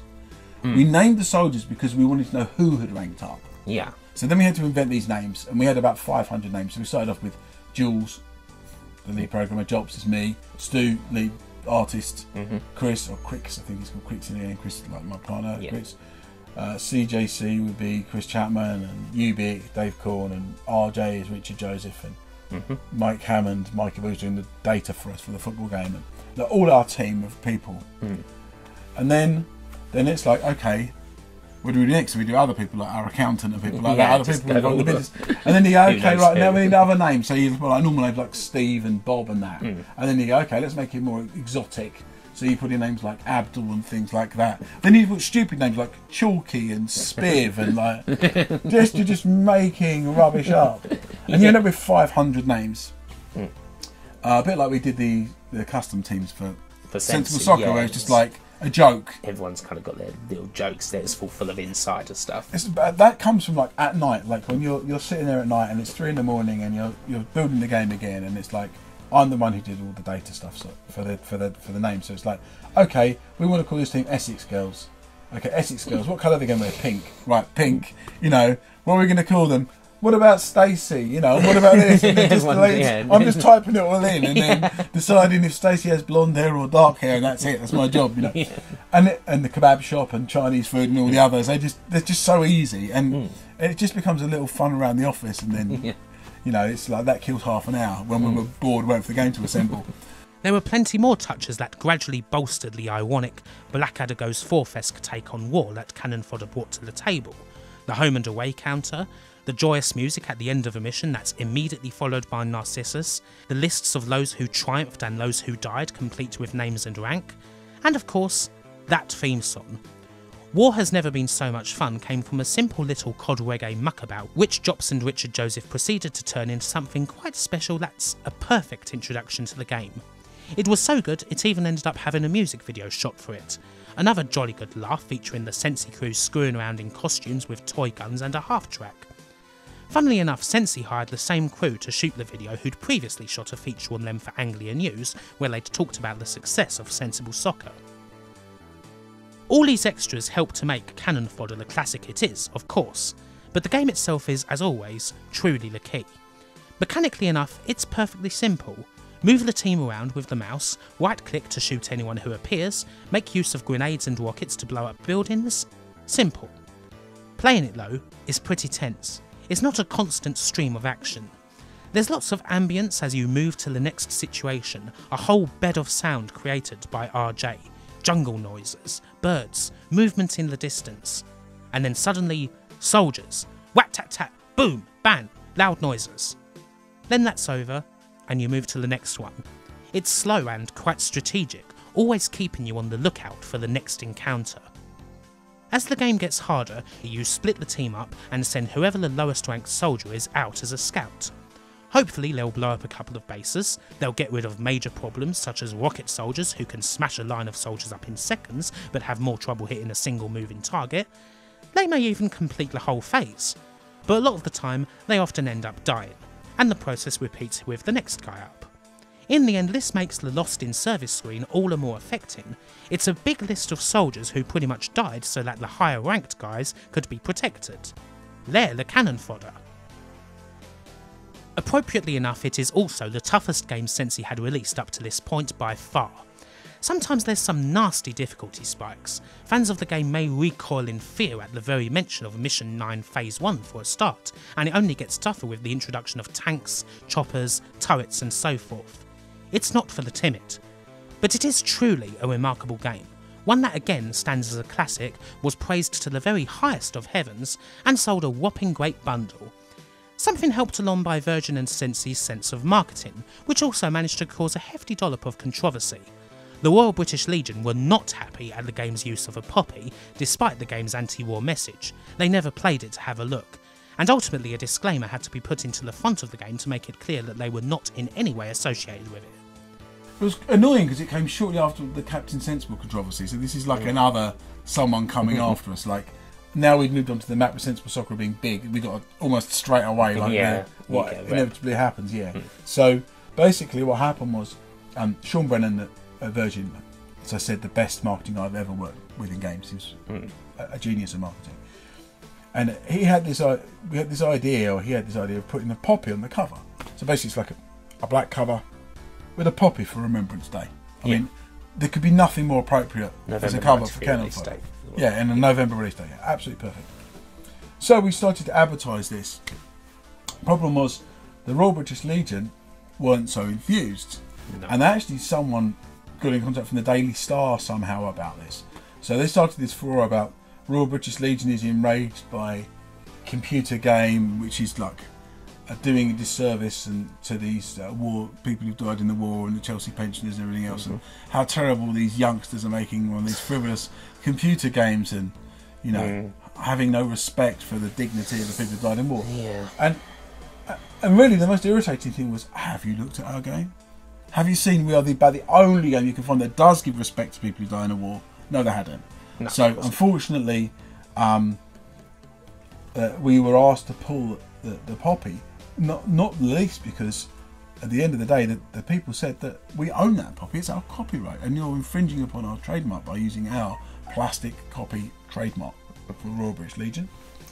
And they demanded some money as well. They said, we want some money. Actually, they demanded £500, which wasn't too much in the end, and an apology. So actually, you've got that message at the start of the game saying this is not endorsed for the British Legion. Yeah. They insisted we put that at the front of the game. That's from them. Right. It was brilliant because it really serves to add to the game in the end. And myself and Chris effectively paid £250 each for poppies. And I have to say, since that day, I've never bought a poppy. I used to always buy a poppy every year. Yeah. And pay £1 coin. I've paid for 250 poppies up front, starting in '93, so I'm still fair way into credit with them. It's kind of a bit disappointing that they didn't bother to check our product to understand we were actually trying to respect. There was a respectful side of it. It wasn't just gun ho blast. But you remember those were the days where computer games were the devil, and it's like playing Black Sabbath backwards, and you know. Still, all that publicity did a lot more good than harm. And by now it was pretty clear. Sensi were the kings of the Amiga and the kings of Europe. For sheer quality of games, they were untouchable. What a one they were on.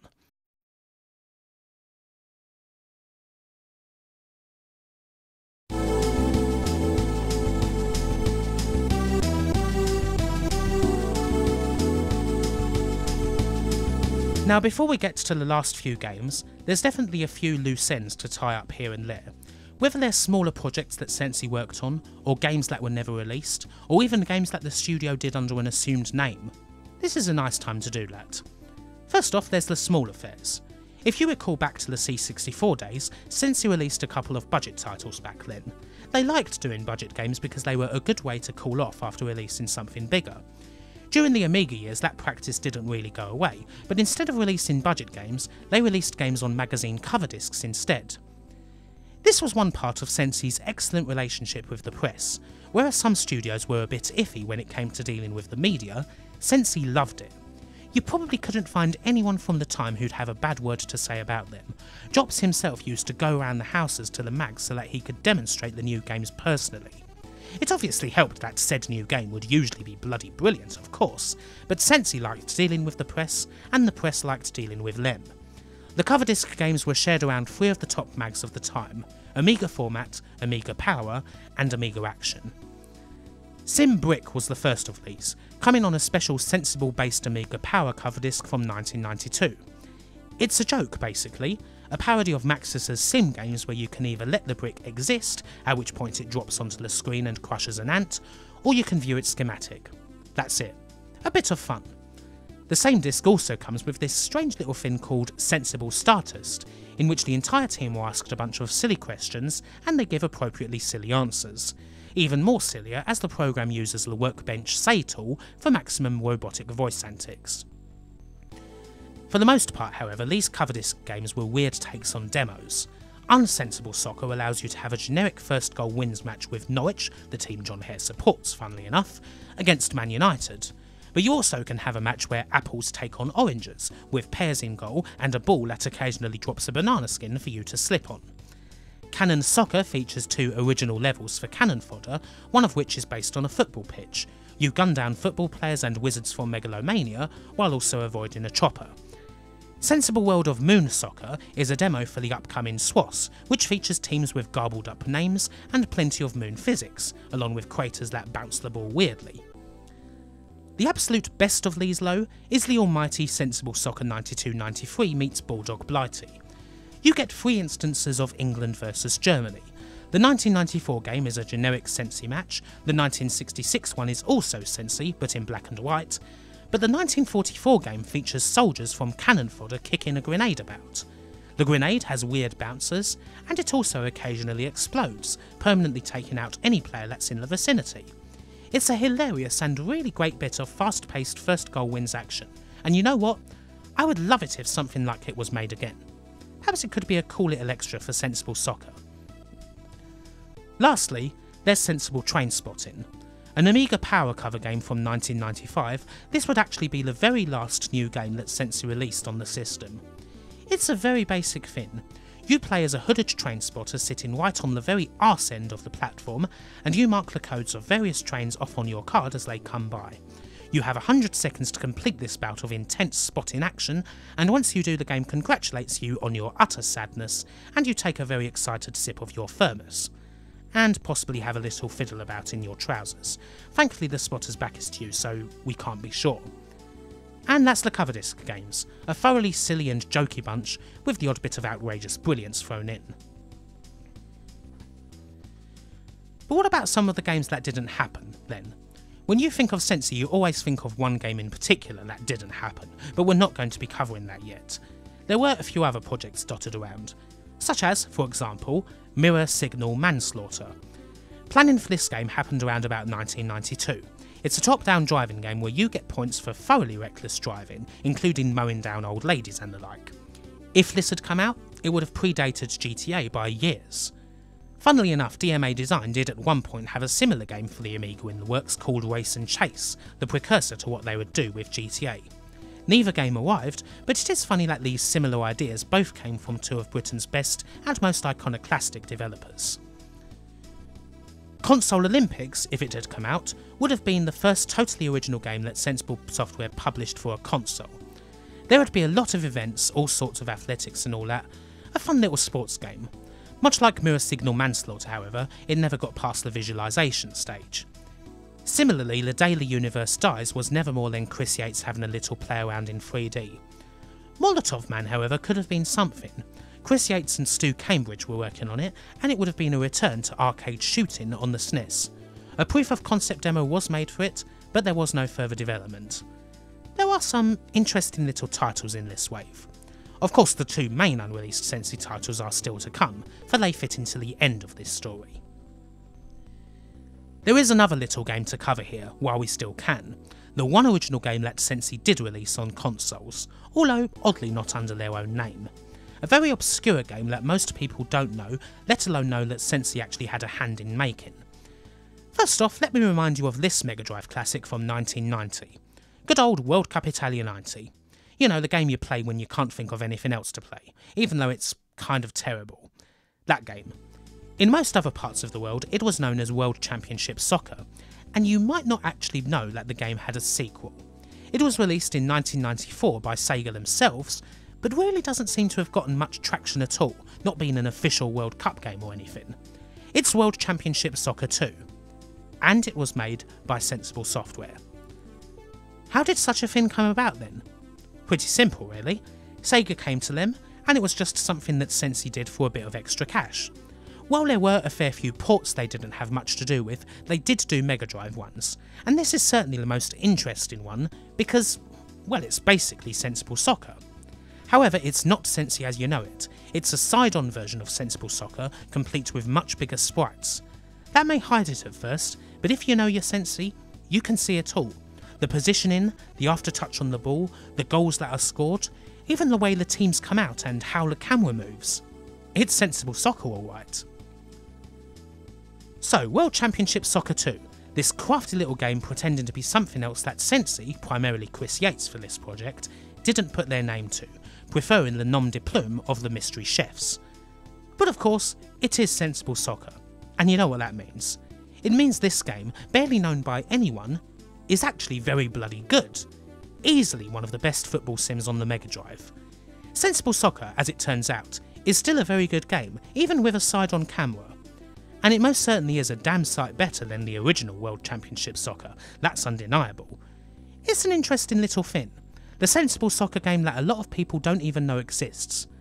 But for now, it's time to move away from the smaller projects and back to the bigger games.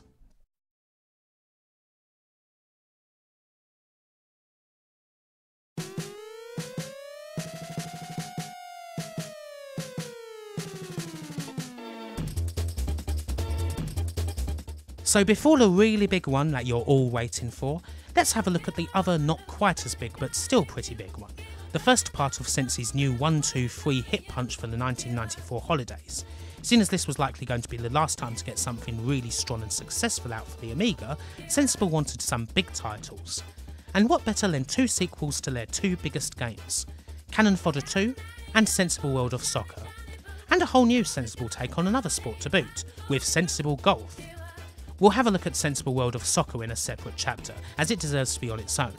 But Cannon Fodder 2 and Sensible Golf ought to be together, as they are related in various ways, both technically and in the sense that both games missed the mark to varying degrees. Cannon Fodder 2 should have been a relatively easy win. You've already got the engine sorted out for a start, so it's all simply a matter of creating more assets and making more levels. The first game did have Jon Hare cast in a pretty watchful eye over things. While he didn't take the lead on the project, he still had a big hand in the level design. But he was a bit busy this time out, so Cannon Fodder 2 had a bit of a change-up, with Jules still on programming, John Lilly and Johnny Watts on graphics and map design, and a rather interesting new hire, Stuart Campbell on level design. Stuart Campbell was already a pretty known quantity, an outspoken journalist and writer for Amiga Power, and a big fan of the company. So much so that he would be hired in June of 1994. Now, Cannon Fodder 2 wasn't a game that slipped into development hell or anything like that. Indeed, it came out right on time and received mostly good reviews.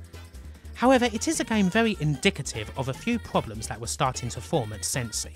A few too many projects are coming in, eyes are being taken off the ball, and because of this, a couple of games lose the laser focus that there had been on all Sensible Software titles previously. Cannon Fodder 2 is one of those. The same concept is still there. You have your troops, enemies, HQs to blow up, vehicles to commandeer and all that, but it ends up going in a rather weird direction. As a poacher turned gamekeeper, Stuart Campbell's primary job, he believed, was to fix the original's inconsistent difficulty curve, and there's no doubt that he does this. Of course, Cannon Fodder 2 is a tough game basically from the get-go, but it only ever gets harder at a consistent pace instead of throwing a 9-1 style brick wall in your face. The levels are usually pretty decent. You've still got the same variation, you've got little touches like levels based on classic arcade games, such as this one that's essentially Tapper. There's the importance of using some of the game's more exotic mechanics, like luring a chopper or rocket soldier in and having them destroy buildings for you. The level design, from a pure gameplay standpoint, is very good. Stuart Campbell hadn't worked on any games before this, and there were some teething problems as a result of that, but gameplay-wise, he did a fine job. However, Cannon Fodder 2 did rather lose its way thematically. The story of the game's soldiers goes off in all sorts of weird directions as suddenly they're travelling through time and space. There's more traditional desert levels of course, but there's also medieval levels, 1920s Chicago levels, spaceship levels, and perhaps oddest of all, the alien planet levels. It's all part of a rather strange plot involving alien abduction that's not fully explained. It's more in line perhaps with the original elevator pitch for the game, that it was lemmings with weapons. But from there, Cannon Fodder expanded, focusing itself on an immersive setting with big splashes of irony and dark humour. The sequel loses a lot of that, rolling things back closer to square one, and so a fair few of those things that made Cannon Fodder great aren't really there anymore. For a lot of people at Sensi, this would end up being quite frustrating. Jon Hare was not at all a fan of the way that Cannon Fodder 2 went. He certainly didn't like the time travel plot and the alien levels. However, his mind was elsewhere, focused almost entirely on the baby that we'll be looking at in the next chapter. He didn't have time to look at the game barely at all. Julian Jules Jameson was programming the game while also working on Sensible Golf, and it appears that he found Cannon Fodder 2 dispiriting as well. He wanted it to be a different sort of game, perhaps more of a real-time strategy title as opposed to a straight sequel. As a result of this and other things, he wasn't at the office much. And this then proved frustrating for Stuart Campbell and others who didn't feel like the game was getting enough support. One time this frustration culminated in Stu and Johnny Watts taking their anger out on a poor innocent fruit machine. They took balls from the pool table and threw them at the machine until it was little more than matchwood, then scarpered when Chris came by, jokingly shaking his fist and shouting, "Oi, you kids!" A sense of humour was still present at least, even if the frustration was very real. So we got Stuart into managing Cannon Fodder 2 because we realised we couldn't focus on everything. Stuart had been a fantastic journalist for Amiga Power and was a big fan of ours. Not only that, he really understood our games. Highly critical. We didn't have anyone else we could think of to do the job. I think retrospectively, to think he could just take over and run Cannon Fodder 2 with no experience was a bit stupid decision on our part, because he just wasn't experienced. He'd never been that side of the fence before. He'd always been on the journalist side of the fence. So, in retrospect, I regret with Cannon Fodder 2 exceeding too much control. Like, I'm focused on sex and drugs and rock and roll here, and SWAS here, and then SWAS turned into the 3D, preparing for the 3D sensible soccer. I don't like the fact that I didn't stop people from making Purple Alien levels, or and then even the naming of the levels and stuff. It moved away from the feeling and sensibility of Cannon Fodder, which is very much about this reflection of real war, into this weird fantasy game. More zany-ish sort of weird plot. It's not. It doesn't have the same feel. I mean, technically, it's still a good game, but it's not Cannon Fodder. It's not the same, and this is what happens when, like, John Lee did all the art, Stuart Campbell did the level designing, naming and stuff like that, and I kind of was forcing myself to let go of control at this point. Cannon Fodder 2 is, of course, still a good game. The gameplay is still there. However, it's missing a lot of things that made the original great, and as a result, while reviews were largely positive and the game still sold well, there was a bit of criticism. It wasn't universal effusive praise. Stuart Campbell didn't have too much to do after the game was done aside from office management, and soon he amicably drifted back to journalism, albeit with a warning that certain projects that Sensi were working on were potentially doomed to failure. We'll get to them later.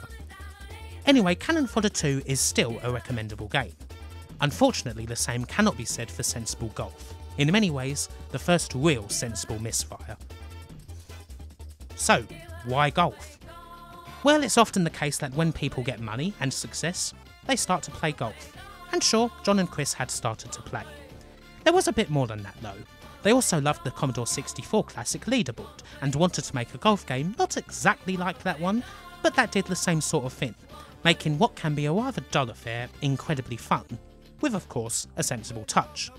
The core of said Sensi touch is naturally a top-down view with nice small sprites and hopefully plenty of that Sensi style and humour.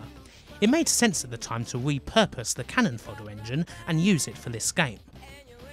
Unfortunately, somewhere in the transition between shooting fins and whacking balls, the engine went badly wrong, severely limiting the amount of animation that it could handle. This problem proved irreversible, and yet they were committed to getting the game out for Virgin, mainly because of a whopping 300 grand advance and keeping up the honour of never walking out on a deal.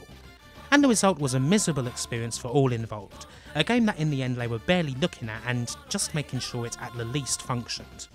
A sobering one too. Sensi went from creating two of the most iconic computer games ever to basically not being able to get a game of top-down golf right. Playing sensible golf bears out the misery of creating it. It's the least sensible game the studio ever released by far. As a top-down golf game, it's competent and plays alright, but how much does that actually mean when top-down golf had already been a thing for about a decade? What the game needed was those sensible touches, some ambience, some cool animations, some humour. But it's so dry. The engine problems meant that they couldn't really include any of that, so what you're left with is, well, just a golf game played out on various nondescript courses in virtual silence. RJ didn't work much on the game either, aside from the theme song with John, which is the best thing about the whole game. It's, well, it's really quite poor. Then Sensible Golf was going on as well, which kind of we're realising after about 6 to 9 months really doesn't work that well on the Cannon Fodder engine after all. And although it was meant to be more like Mario Golf with lots of joking between people and fun, so much just dropped out of that game because we couldn't handle it within the engine. You didn't have enough time for those touches. We didn't have enough time, and technically it was very hard for Jules to write everything we needed into the Cannon Fodder engine, which hadn't been built for it. In other words, it wasn't really a great idea to try and do it. I mean, a lot of people still tell me they like Sensible Golf, and they think it's... I like the track that did Richard, and it was great. But they liked the game, and it was for the Amiga, it was not a bad golf game, but I played Leaderboard. It's not as good as Leaderboard, and that was like many years beforehand. So we had bitten off more than we can chew, and we'd stretched our resources in those latter Amiga years. Reviews for the game are kind of interesting. The game critiqued fairly well, with most major magazines giving it scores of 80% and above. And still there is a sense of something in the air, as if no one wants to really say let Sensi drop to Clannad. A lot of that was certainly down to the goodwill the studio had earned over the years. But why did Sensi drop this Clannad? Ideally, whatever technical problems there were with the game could have been fixed, perhaps should have been fixed. However, there was a lot going on at the time that this game was in development. There were other games, of course. Jon was focused entirely on Sensible World of Soccer early on, not to mention the project that would follow it. Other members of the team also had their eyes on various projects. There was the transition from 2D to 3D as 32-bit consoles and 3D graphics cards started to take over, and there was the negotiation of publisher deals that would be very important to the future of the company. With so much going on, Sensi's rather small team had been stretched very thin, and it was inevitable that something would fall through the cracks. And ultimately, that was Sensible Golf. It was a somewhat downbeat end to Sensi's time on the Amiga, their last original commercial game for the system, and everyone wishes it had been something more. Alas, this game, and the games to come after, would end up being the start of the harder times to come. However, before that, well, we still have one more ace to look at. And not just any old game, Sensible Software's greatest game, and greatest contribution. Their final triumph, before the troubles really started. It deserves to be away from all of this, and to stand on its own. I think you already know what it is.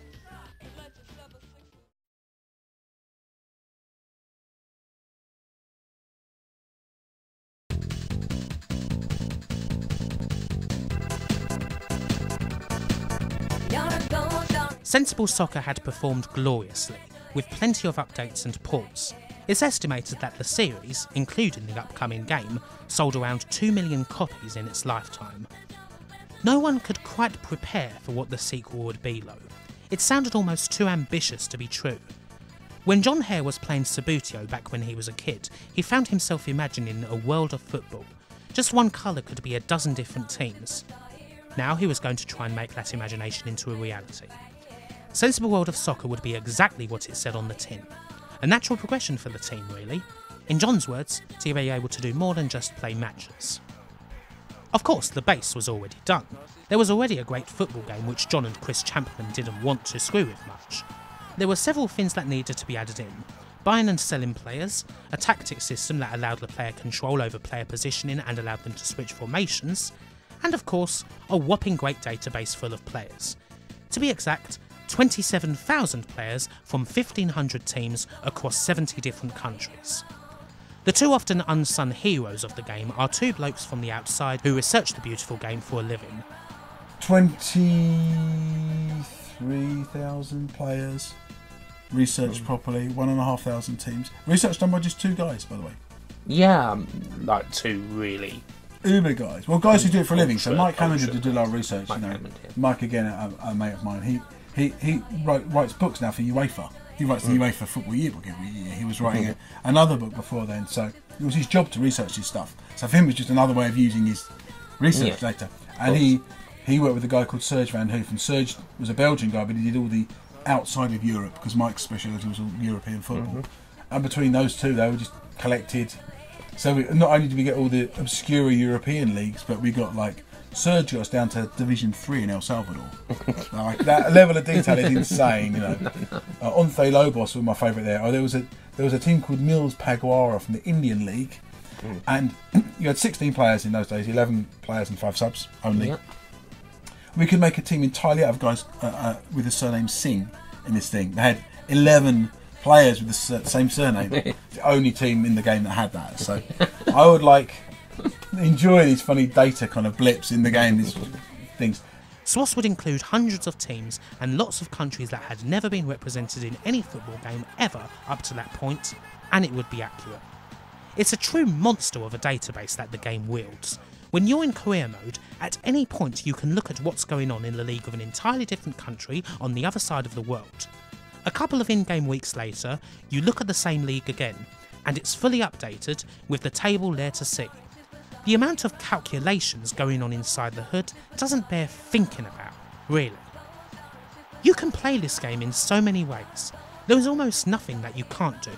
If you want to set up a tournament for 64 human players featuring a mix of all the teams from Sri Lanka, the Faroe Islands, Paraguay and New Zealand, you can. You could set every stage to be a group stage if you wanted, and have every team play each other 6 times in each round.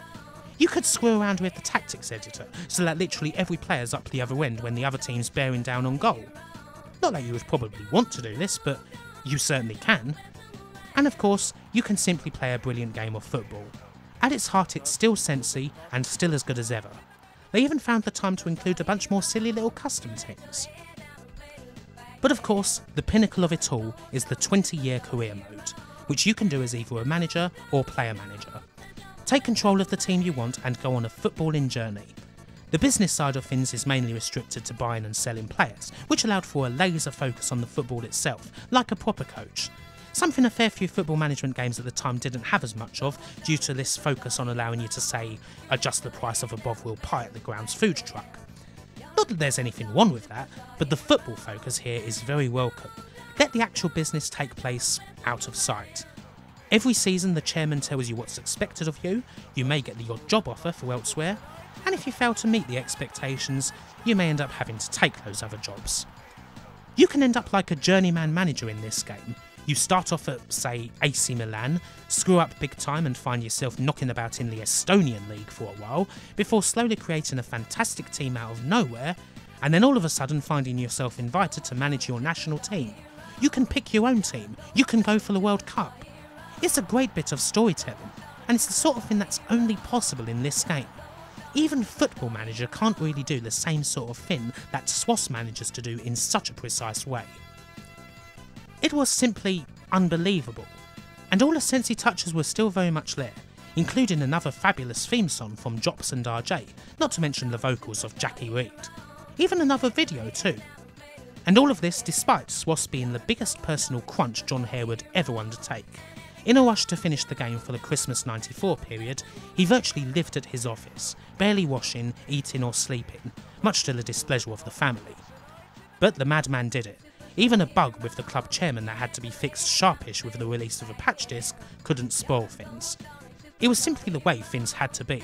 If Jon and Chapman had spent the time to look through the game and its hulking database for any bugs that were lying around, they'd have never left. They simply had to ride the game out and trust in it that it would work.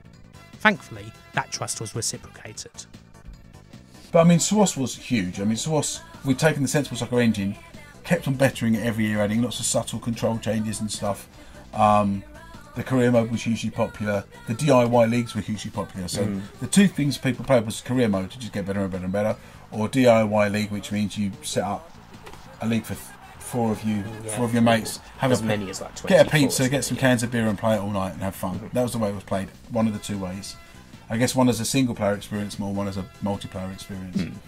And yeah, I mean, SWOS is in the canon of the 10 most influential games of all time. Yeah, as it should be. I mean, so I don't think as much effort, so not in the data of a football game. It was the vision of putting a world in a computer game, in any computer game, you know. Yeah. So we had really stretched the idea of ambition that you can take a proper world of football now, beyond what the Speed Show was. And they've gone beyond that, gone to the next level. And put it in a game, which meant anyone in the world that loved football could find their team, could find themselves represented in the game, and that we cared about countries like Argentina or Hungary, or countries that have been ignored by the world of games. Yeah, never again a game was there. So I think that was a legacy. The result was a triumph. The magazines laid prostrate at their feet, nothing but 90s. In fact, 3 of the main Amiga mags, CU Amiga, Amiga Format and Amiga Power, saw fit to give it scores of over 95%. A whopping seller too. Perhaps the Amiga's final true hurrah in that department, people would flock to it in their droves, and even the yearly updates going up to 96-97 would do well. But it's clear to see when Jon talks about the game that it's his proudest achievement, a baby that made it all the way to full term. The highest honour that it perhaps achieved was from the Stanford University in America in 2007, when it was selected as one of the 10 most important games ever made by a small panel of industry greats. SWOS took a place among the likes of Civilization, Doom, Mario 3 and Tetris. It was the most recent game on the list, and the only European game. Needless to say, Drops is deservedly rather proud of this. SWOS would be Sensible Software's glorious pinnacle, their greatest work. As great as most of their output was, well, there's really no comparison to this one. It's probably safe to say that it's the most important and greatest game ever released by a European studio as well, that it's the UK's #1 contribution to the world of games. I really can't think of anything else that would come close. So how on earth do you follow it? Alas, ultimately the answer for Sensible Software was that they wouldn't follow it. SWOS was the top of the mountain, but in many ways it was also the last hurrah. And so now we start to get to the last stages of the company, the 3D stage. The games that never arrived, the 3D version of a classic that pleased no one, and to start with, possibly the greatest deal that any video game developer has ever signed.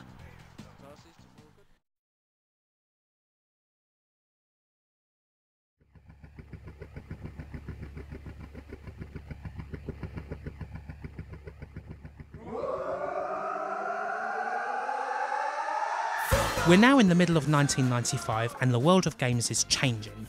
The Amiga, Sensi's main platform, is now very much on its way out for a start. But more than that, everyone now wants 3D, at least they certainly do where publishers are concerned. No publishers are signing any big deal on 2D games anymore. They want PlayStation, they want PC. Sensible Software were a little late coming to a lot of this, having stuck on the Amiga possibly for longer than they should have. They were, after all, 2D developers. But they were still one of the hottest teams around, and two companies in particular would be after them for a signature on a deal. The first was Virgin, who they'd worked with for years, and the second was Warner, who'd just bought Renegade. The deals would be for multiple games too, for the first time since the Microsoft deal. Both companies wanted all or nothing, and both were willing to pay a top price to ensure that the other company didn't get them. And so Sensi were left with a choice. The rather bad side of which being that they would have to piss off one of their long-term publishing partners in the process. And no, Virgin would not be happy when Jon told them that, shockingly, they were going with Warner. But the deal that Warner was offering was simply too good. Your deal with Warner, was it $3 million? £3 million. £3 million. No milestones. Fantastic. So you didn't. So And 50% royalties. So for anyone who doesn't know what milestones are, like normally with a deal, you have to provide milestones, don't you? Yeah, this in order was to get money. the actual problem with it was really interesting. So I'd really started focus on doing the business side, and actually this is the best deal we ever signed by a mile. One of the best deals I've ever heard of anyone getting. Yeah, I think maybe people have got much more advances. I know people have got tens of millions of advances, but at that time we're still in 1995 when we signed this deal. Remember, to get $3 million advance on the 3-game deal, as you say, one format each game, no milestones, just monthly money on 50% royalties. It's like a real achievement. Because we'd started off 9 years earlier with a 5,000 advance on 15% royalties. Think about that, like in that small amount of time, to go from £5,000 to £1 million a game, to go from 15% to 50. Yeah. So in a way, this also shows you the problem from the publisher's perspective about the industry, because the developers had the power at that time. Like, it wasn't just us getting those deals. It would have been other people doing similar stuff, right? These really were the glory times for Jon and Chris money-wise. Between Sensi and Canon Fodder, not to mention this deal, they were receiving checks in the post, royalty checks, of hundreds of thousands of pounds every month.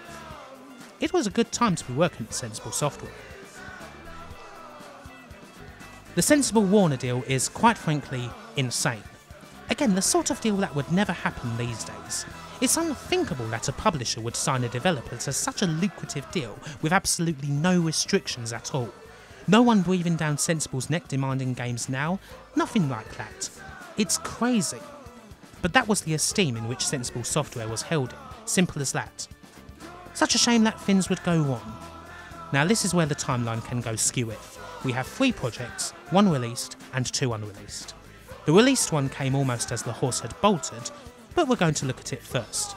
In many ways, it illustrates the technical problems that Sensible Software would face, which was one of the reasons why they failed to get things going. And so, let's jump forward to Sensible Soccer 98. Jon Hare never much cared for FIFA, not since its original incarnation. He and the rest of Sensi didn't much care for the slower pace or the isometric camera angle because it didn't let you see enough of the pitch. Indeed, they were always focused on their own footy game. The last non-Sensi football game the boys had played to any length was Kickoff 2. And so the aim with Sensi 98 was always going to be to make a pure, sensible soccer game for the new platforms. They certainly weren't going to try and emulate what the guys at EA or Konami or Gremlin or whoever were doing. They would try to make sensible soccer in 3D. Unfortunately, 3D proved in many ways to be their undoing. We had such terrible problems with 3D. So what happened was that we were struggling with the 3D in Have a Nice Day, which Chris was doing on PlayStation 3. And we were struggling to make a game as fast as Sensible Soccer work in 3D because we'd never done it before. Yeah.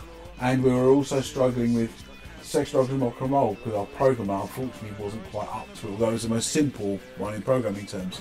And we were asked to move to 3D because the whole industry was now moving away from the Amiga and the ST where we made our name. People thought pretty much dead. We were offered 4 times as much money to make games on 3D as 2D. Sensi was so used to quickly knocking out demos of what they were doing in weeks as a dead easy way of showing people just what they were working on. These were often what they'd use to seal a deal in a pitch with a publisher. With 3D, they couldn't do that because not only did it take so much longer to produce something that made sense, they were basically newbies. For Chris Chapman, trying to knock the thing together was a nightmare, and talented 3D animators were pretty hard to find at the time because everything was so new. Sensi ended up using motion capture for a lot of the game, and even then, cleaning all of that up proved to be yet another massive pain. Developing games in 3D lacked a certain immediacy that Sensi thrived on. And so, making the game, especially considering all the other things going on at the time, would prove to be another very dispiriting experience, only this time they're now screwing up their most fabled project. It's evident to see that the 3D was the issue with Sensi 98 as soon as you play it. Funnily enough, it's not like the original Sensi used that much animation in 2D, but it didn't matter there. It matters here though. It breaks the illusion somewhat to see these shapes running around that just look like a complete mess of polygons. Nothing right about them at all. Sensi tried to disguise it by zooming the game out a lot, so much so that it's pretty similar in that regards to normal Sensi. But yeah, it's not good, and no one thought that solution was in any way ideal. Actually playing the game, for the most part, is not terrible. We've seen how bad football games in this era can get, and Sensi 98 is nowhere near that level. It's still a fast-paced game, you've still got the fluent one-button controls, and you get loads of goals. Although it does have to be said that one reason for that is because the goalkeepers are quite phenomenally stupid. And yes, there's still lots of teams that you don't usually see, and the custom ones, but it's just not quite Sensi. It's not horrendous, but it's still lousy. More than anything though, it feels, and indeed felt to the team, like a pointless retread, because Sensi was never going to be as good in 3D as it was in 2D, certainly not at this time. There weren't any other camera angles aside from replays and cards even, so what was the point? Again, it just wasn't what they wanted. By this time, the shine was off. Sensible Soccer 98 generally came in for a bit of a kicking from the press, especially considering that this lot weren't the Amiga folks who they'd had such a great relationship with in the past. And it didn't sell well either. New football games had taken over the landscape, and Sensi 98 faded out of view pretty quickly. It's certainly the worst received game in the history of the company, although by this point they had rather stopped caring. Because Sensible Soccer 98 was it, by the time it came out the company was all but over. The failure to translate Sensi into 3D was but a minor part of this. The major part was 2 games that never came out, Have a Nice Day and, at last, Sex and Drugs and Rock and Roll.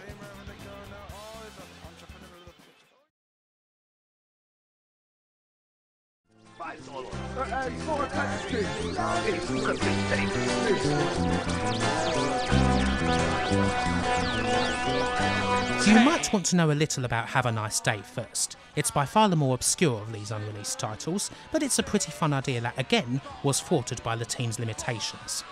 It started out as an idea with an appropriately silly name, Office Chair Massacre.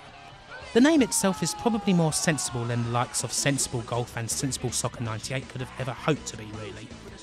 Anyway, the idea was resurrected as a part of the free game deal with Warner, and it would be handled by Chris Yates. Now you might have noticed Chris Yates becoming less of a part of this story over time, and there's reasons for this. At the time, Jon and Chris, while still very much friends, were somewhat more separate in the company, both of them having their own jobs to do. They didn't really work together on games anymore, and so that partnership wasn't there. For Jon, this was a shame, as that partnership in many ways was the soul of the company. Chris's side isn't really known. After the end of the company, he basically moved on fully and left the games industry altogether. He doesn't take requests for interviews about Sensible Software. Anyway, Have a Nice Day developed like a classic Sensible idea. Originally, it was just a rather silly shooting game. It then developed into a sort of action strategy game that was a parody of office politics. You play as a middle manager and you scoot around in your office chair by firing guns, rather like a tank in reverse. You're competing with other managers for the boss's attention and you have to get resources. You do this by using your guns to terrorise staff members into working for you, they make the sales and you get the money, and you get promoted by hitting your sales targets. On the surface it sounds like a manic game. There'd be types of score multiplier, you'd be trying to take territory while defending yours. It definitely sounds like a good game. Had it come out, Have a Nice Day would have been on PlayStation, and it would of course have been a third-person perspective game in 3D. And again, it was 3D that proved to be the frustration. When you picture this game in your head, you automatically think of it as being in the Sensible style. 2D, top-down, small sprites. It would have most likely been great. Alas, as mentioned, no one was interested in publishing 2D games at this time. You don't really picture it in 3D. And of course 3D was something that Sensible weren't experienced in, and they didn't have an awful lot of resources for it either. Chris Yates was an excellent coder and had no trouble figuring out the inner workings of programming for the PlayStation, but 3D would be the thing that thwarted him. Ultimately, what with all the other problems at the time, Have a Nice Day's technical issues were insurmountable. It only ever reached a state of vague playability, but nothing even close to a release state. 3D was damn near killing the company. They'd been so used to just making games, but now an entire technical foundation had to be constructed before the process of designing and getting down to the mechanics of the game could even start. It was a way of working they were not used to. And they weren't alone. This was one of the main problems that a lot of small British studios were having, folks like the Bitmaps, Graft Gold, even Ocean to an extent. The insurmountable problem was needing a lot more resources in order to really be able to get things moving in 3D. However, these resources weren't something they had, and the amount of time needed to really develop a good 3D game was smashing them. It was very hard, especially for studios that came to the 3D party a bit later, like Sensible. You needed to have got in earlier to see where things were heading, which is what the likes of Psygnosis, with the help of Sony of course, and Bullfrog did. For a lot of the rest, times were hard. Another trouble that Sensible had was, in the end, a failure to learn an important lesson about the amount of projects that they were truly able to take on at once. It doesn't seem like they really said no all that often. They always thought they could do it, whatever it was. The warning sign should have come when Cannon Fodder 2, Sensible World of Soccer and Sensible Golf were all on the go at the same time. Those three games, along with all the office-related stuff that was going on, was too much for them, and both Golf and, to a lesser extent, Cannon Fodder 2 suffered because of it. Unfortunately, they would make the same mistake with Sensible Soccer 98, Have a Nice Day, and Sex and Drugs and Rock and Roll. Sensi's best known unreleased game, the one that definitely got the closest to completion, an absolute baby of Jon Hare's, and often the game that people credit with finishing Sensi off. This isn't strictly true, but the development of the game is certainly one hell of a story. Sex, Drugs and Rock and Roll was based on a very early idea Chris and I had before we even made up Twister, called Drugged Out Hippie. It was a joke game. So the idea was there was this guy, he played in a band, he had 7 different drug habits, and he needed to borrow $2,000 from some Hells Angels to buy a van to like gig around with his band, but he also needed to pay them back in 2 weeks, and he could only earn money, he was on the dole, he could only earn money by gigging, but he also had to support his drug habits. So the drugs act like, in those days would act as gameplay variants, like speed would make him very fast, acid would make him see weird stuff, he'd heroin, he'd be like this. So it was an idea he had to kind of keep himself somehow balanced, and that we used them as gameplay mechanics. That was the concept. And then we started to add to that initially in the plot. So in '94, which I think when Cannon Fodder 2 came out, I was thinking a lot about how we do this new game, take drugged out hippie, change the name to Sex, Drugs and Rock and Roll, but really adding. So we had this idea that he'd have the van and he could drag women off the street to become prostitutes. He could pimp out in the back of his van, and it got really seedy and nasty. And to be honest, it's well before GTA as well, this kind of stuff. Again, however, it developed, over time, into something that can only be described as a sort of rock opera. As I said at the very start, music had never really gone away for Sensible, and particularly for Jon Hare. Songs were always a big part of their released games, and this game would be an extension of that. This would be the album. The plot of the whole thing is glorious, steeped in classic, irreverent, satirical and offensive British humour, things like Vids, The Young Ones, Derek and Clive. You play as Nigel, and you and your shit band basically get signed up to a monstrous record deal by mistake. A record executive has mistaken you for another band entirely. And so you're thrust into superstardom and a world of excess. You get stoned, you wank over porn mags, you play ridiculous Spinal Tap-esque gigs, leave your wife the second she pumps out a baby, you can screw an air hostess in the back of a plane or go to the front and try your hand at flying it. It's absolutely crazy, and very adult indeed. The music videos that exist, by far Sensible's best creation in 3D, bear that out. It's not fantastic 3D technically for the time, but it's a look that, again, is all about British humour. It's very viz. And the 2D art that exists is also superb. More than just the looks though, there's the music. Sex and Drugs and Rock and Roll was also basically a concept album made by Jon Hare and Richard Joseph. There's a few songs that are out there, but the full album itself hasn't been heard by many. I have heard it and, well, it's glorious. It's hilarious. It's definitely Jon's proudest achievement in terms of music. A piss take of rock excess, a twisted quadrophenia, an even more outrageous Spinal Tap. Jon himself might not be the greatest sinner or anything like that, but when you're playing Nigel, you don't exactly need to be, and the lyrics are so on point. It's this sort of British extreme unpolitical correctness, so over the top that you can't help but laugh your head off. As crazy as I'm sure the game sounds, the album itself would have certainly justified it. So what would the game have been? It would have been a graphic adventure, of course, Sensi's first movement in that direction. We then went to try and pitch Sex, Drugs and Rock and Roll around and realised quickly we needed to tame it down a bit. Yeah. We also realised that setting it in Bognor Regis, which is where it started, wasn't the most glamorous thing to have an international seller. So we decided to take the band very quickly, rather than being this gutter band who just crawled around the gutter all the time, to actually make them go to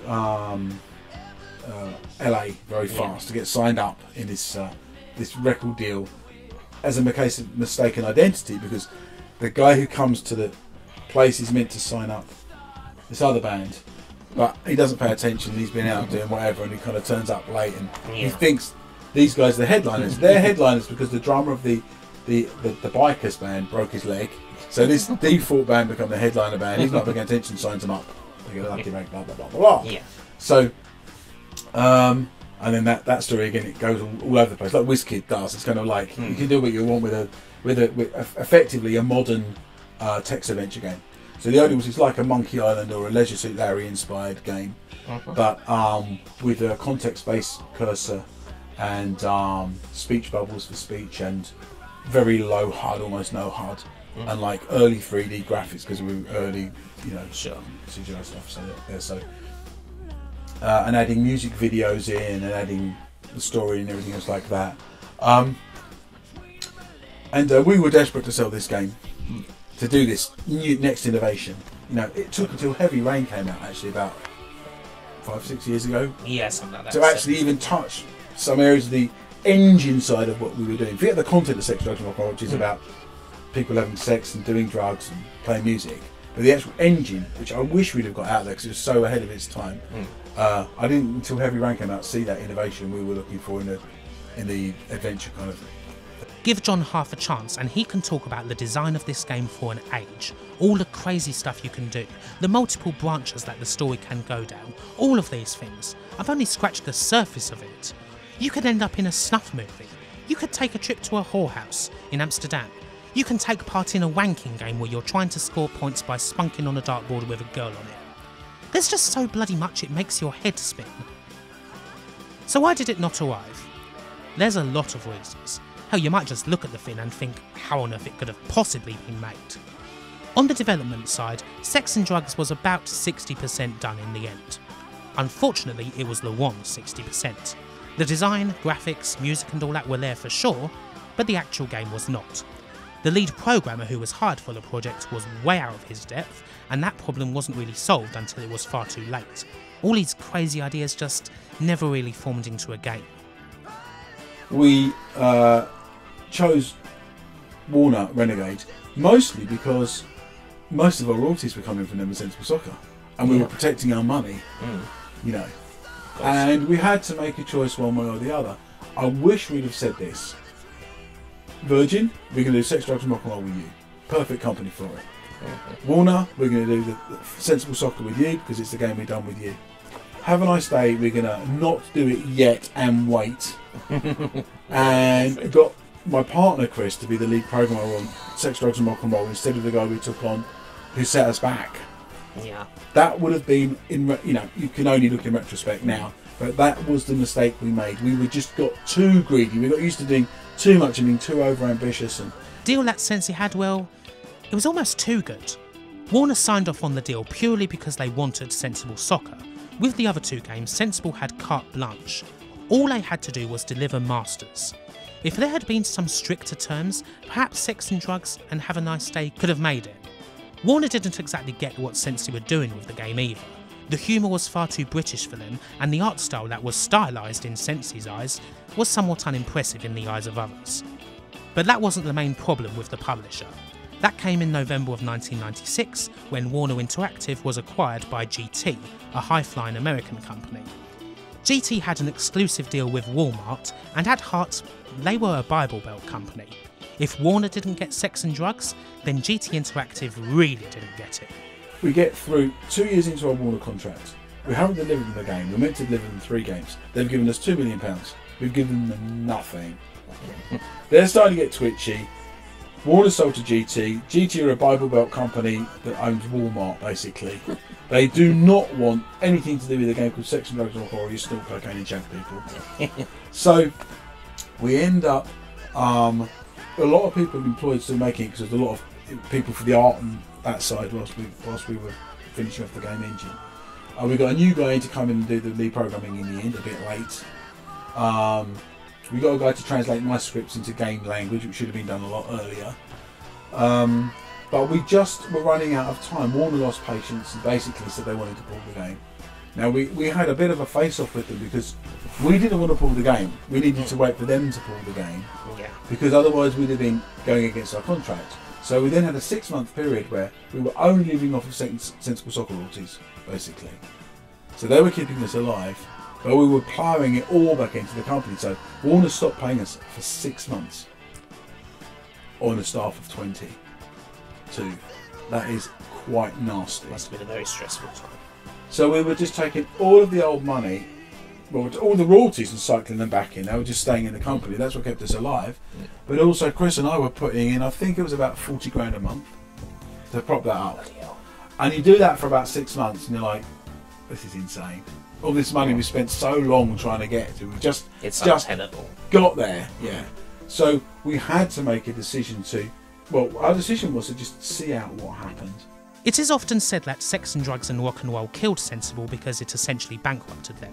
However, that's not the case.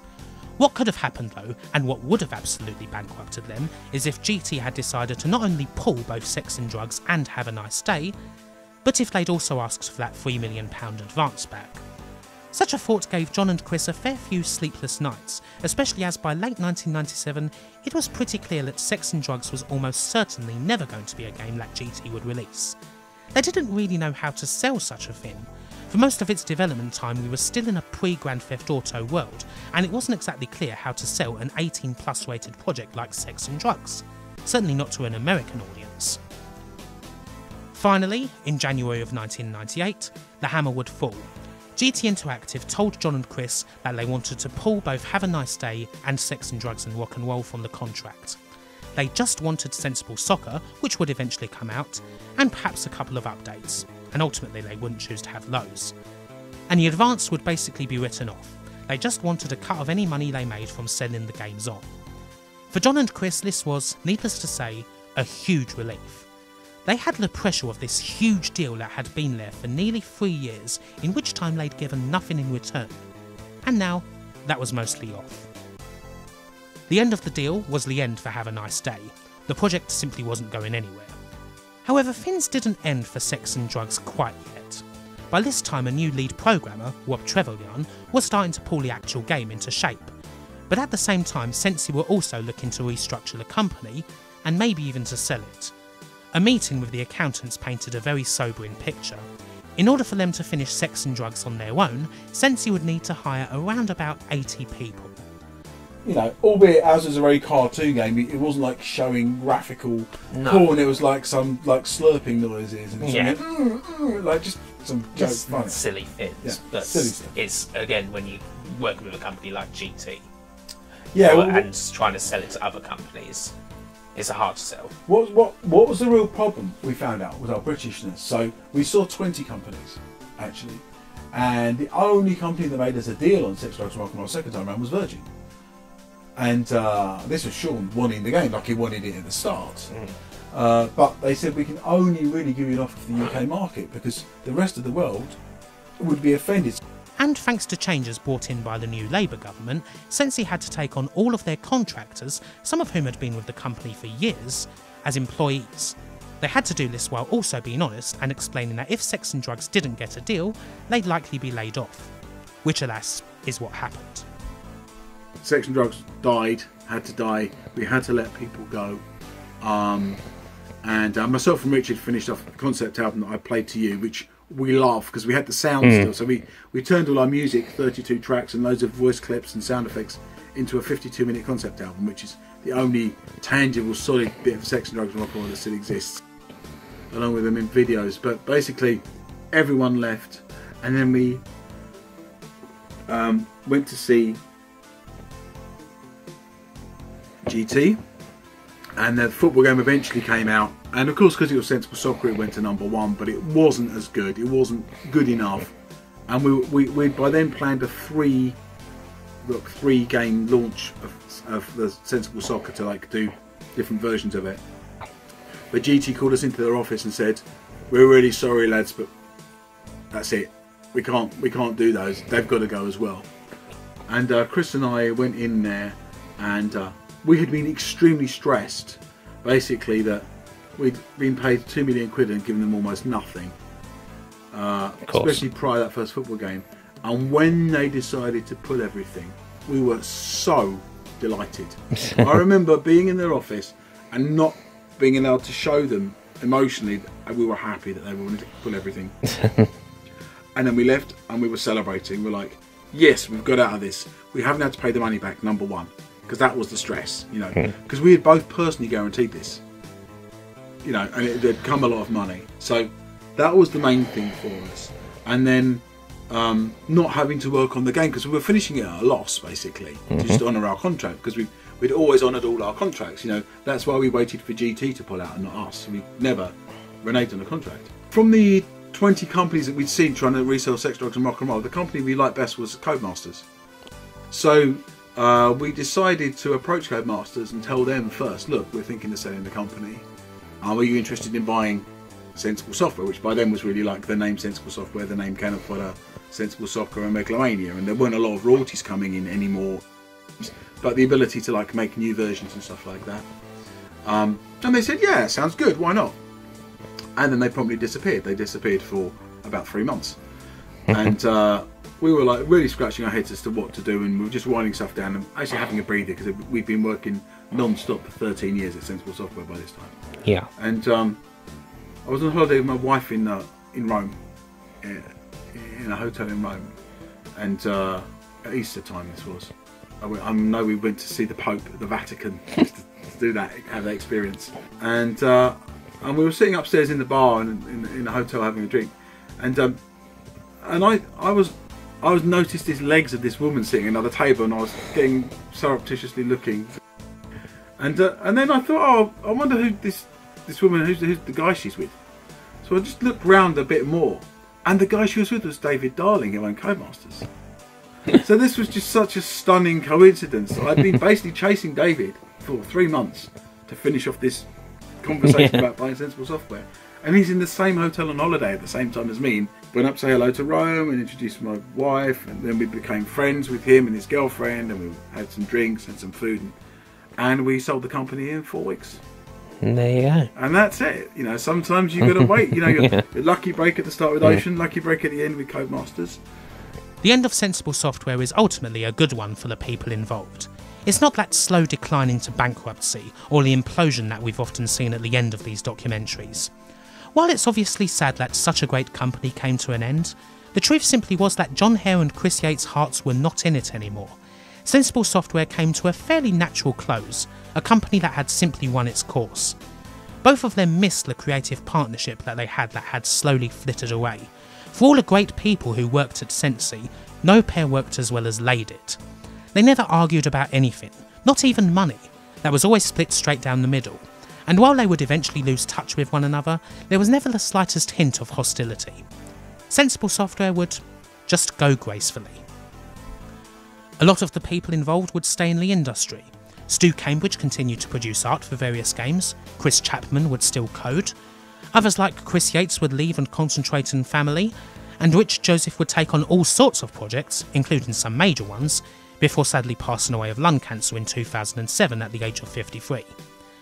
And of course, Jon Hare is still there, with adventures that have taken him to Codemasters, as well as various places around Europe. He's fortunate enough to be able to produce almost at his leisure. His latest effort, Sociable Soccer, is finally a successful attempt at producing a good 3D Sensible Soccer. And there is still a certain twinkle. At some point, he most certainly wants to do something with sex and drugs and rock and roll. Although what that something is remains to be seen. We got back the money we'd been putting in for those years. That was important to us as well, because we put quite a lot of money in. And we had some ongoing royalties, and we got some money for selling the shares, obviously. And it was just a natural, nice way to go. And it was a civilised way to finish what we were doing. And that's it. You know, Sensible had its run. It had its picking up pace in the Commodore 64 8-bit years and proving that we're good. It had its heyday in the Amiga 16-bit years, and then it hit a brick wall when we hit 3D. We just couldn't manage it at that time. So, talking about legacy when it comes to Sensible Software? Well, it's hard to know where to start. They may well be the most loved games development studio ever to come out of the United Kingdom. Sure, they sold plenty of copies of their games and won plenty of awards, but few games have the sort of dedicated followings that Sensi's have, and indeed still do. They're special and unique. It didn't really matter that they never managed to break into any market outside of Europe. They were so hot and so loved here that it was more than enough, and certainly there's no regrets on that front for the people involved. Sensible Software managed to do some very special things over the course of 13 years, and they did them while just about managing to hold on to their fiercely independent, non-corporate and thoroughly human identity, even when that was hurting them. Even their screw-ups, like taking too many projects on at once, were committed in a very understandable way. There will never be another games company like them. Indeed, there probably couldn't be a games company like them. They were the coolest team around, they had a sense of identity others didn't, they approached games in the same way that they approached music, did so many things that you shouldn't do. And thanks to that, they flourished and made it into the history books. And really, you can't ask for much more than that. That's it. Time to go. Time to go in. Well, thank you very much, John. Pleasure. It's been an absolute pleasure. Thank you very much. And yeah, that's it. Thank you to all for watching, and I'll see you later. Bye for now. Let's go down the pub. It's great to be back! Alright, let's do it.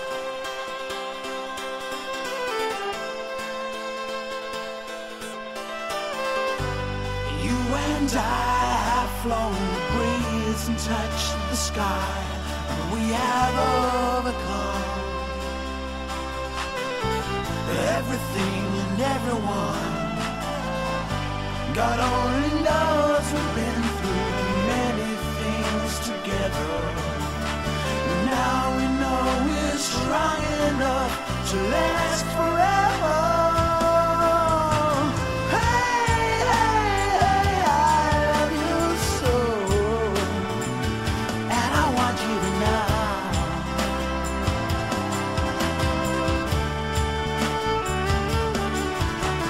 Hey, hey, hey, I love you so,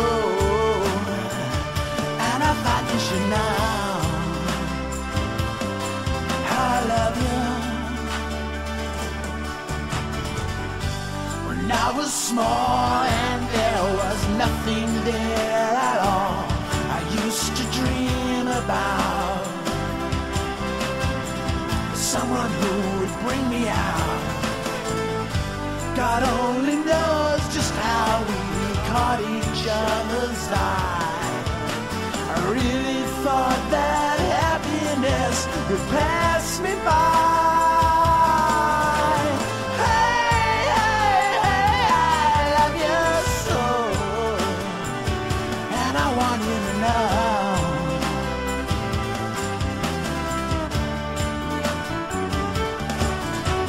Hey, hey, hey, I love you so, and I thought you should know. I love you.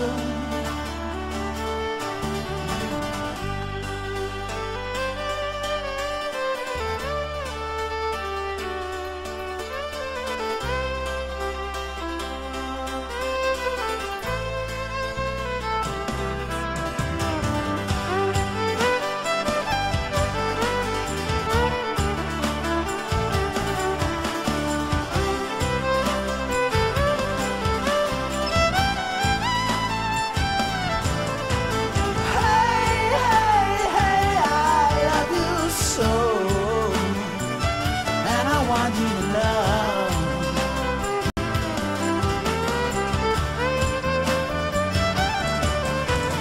Hey, hey, hey, I love you so, and I thought you should know.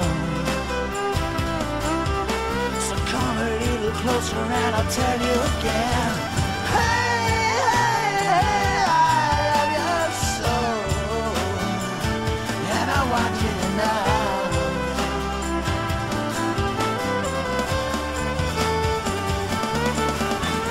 Hey, hey, hey, I love you so, and I thought you should know.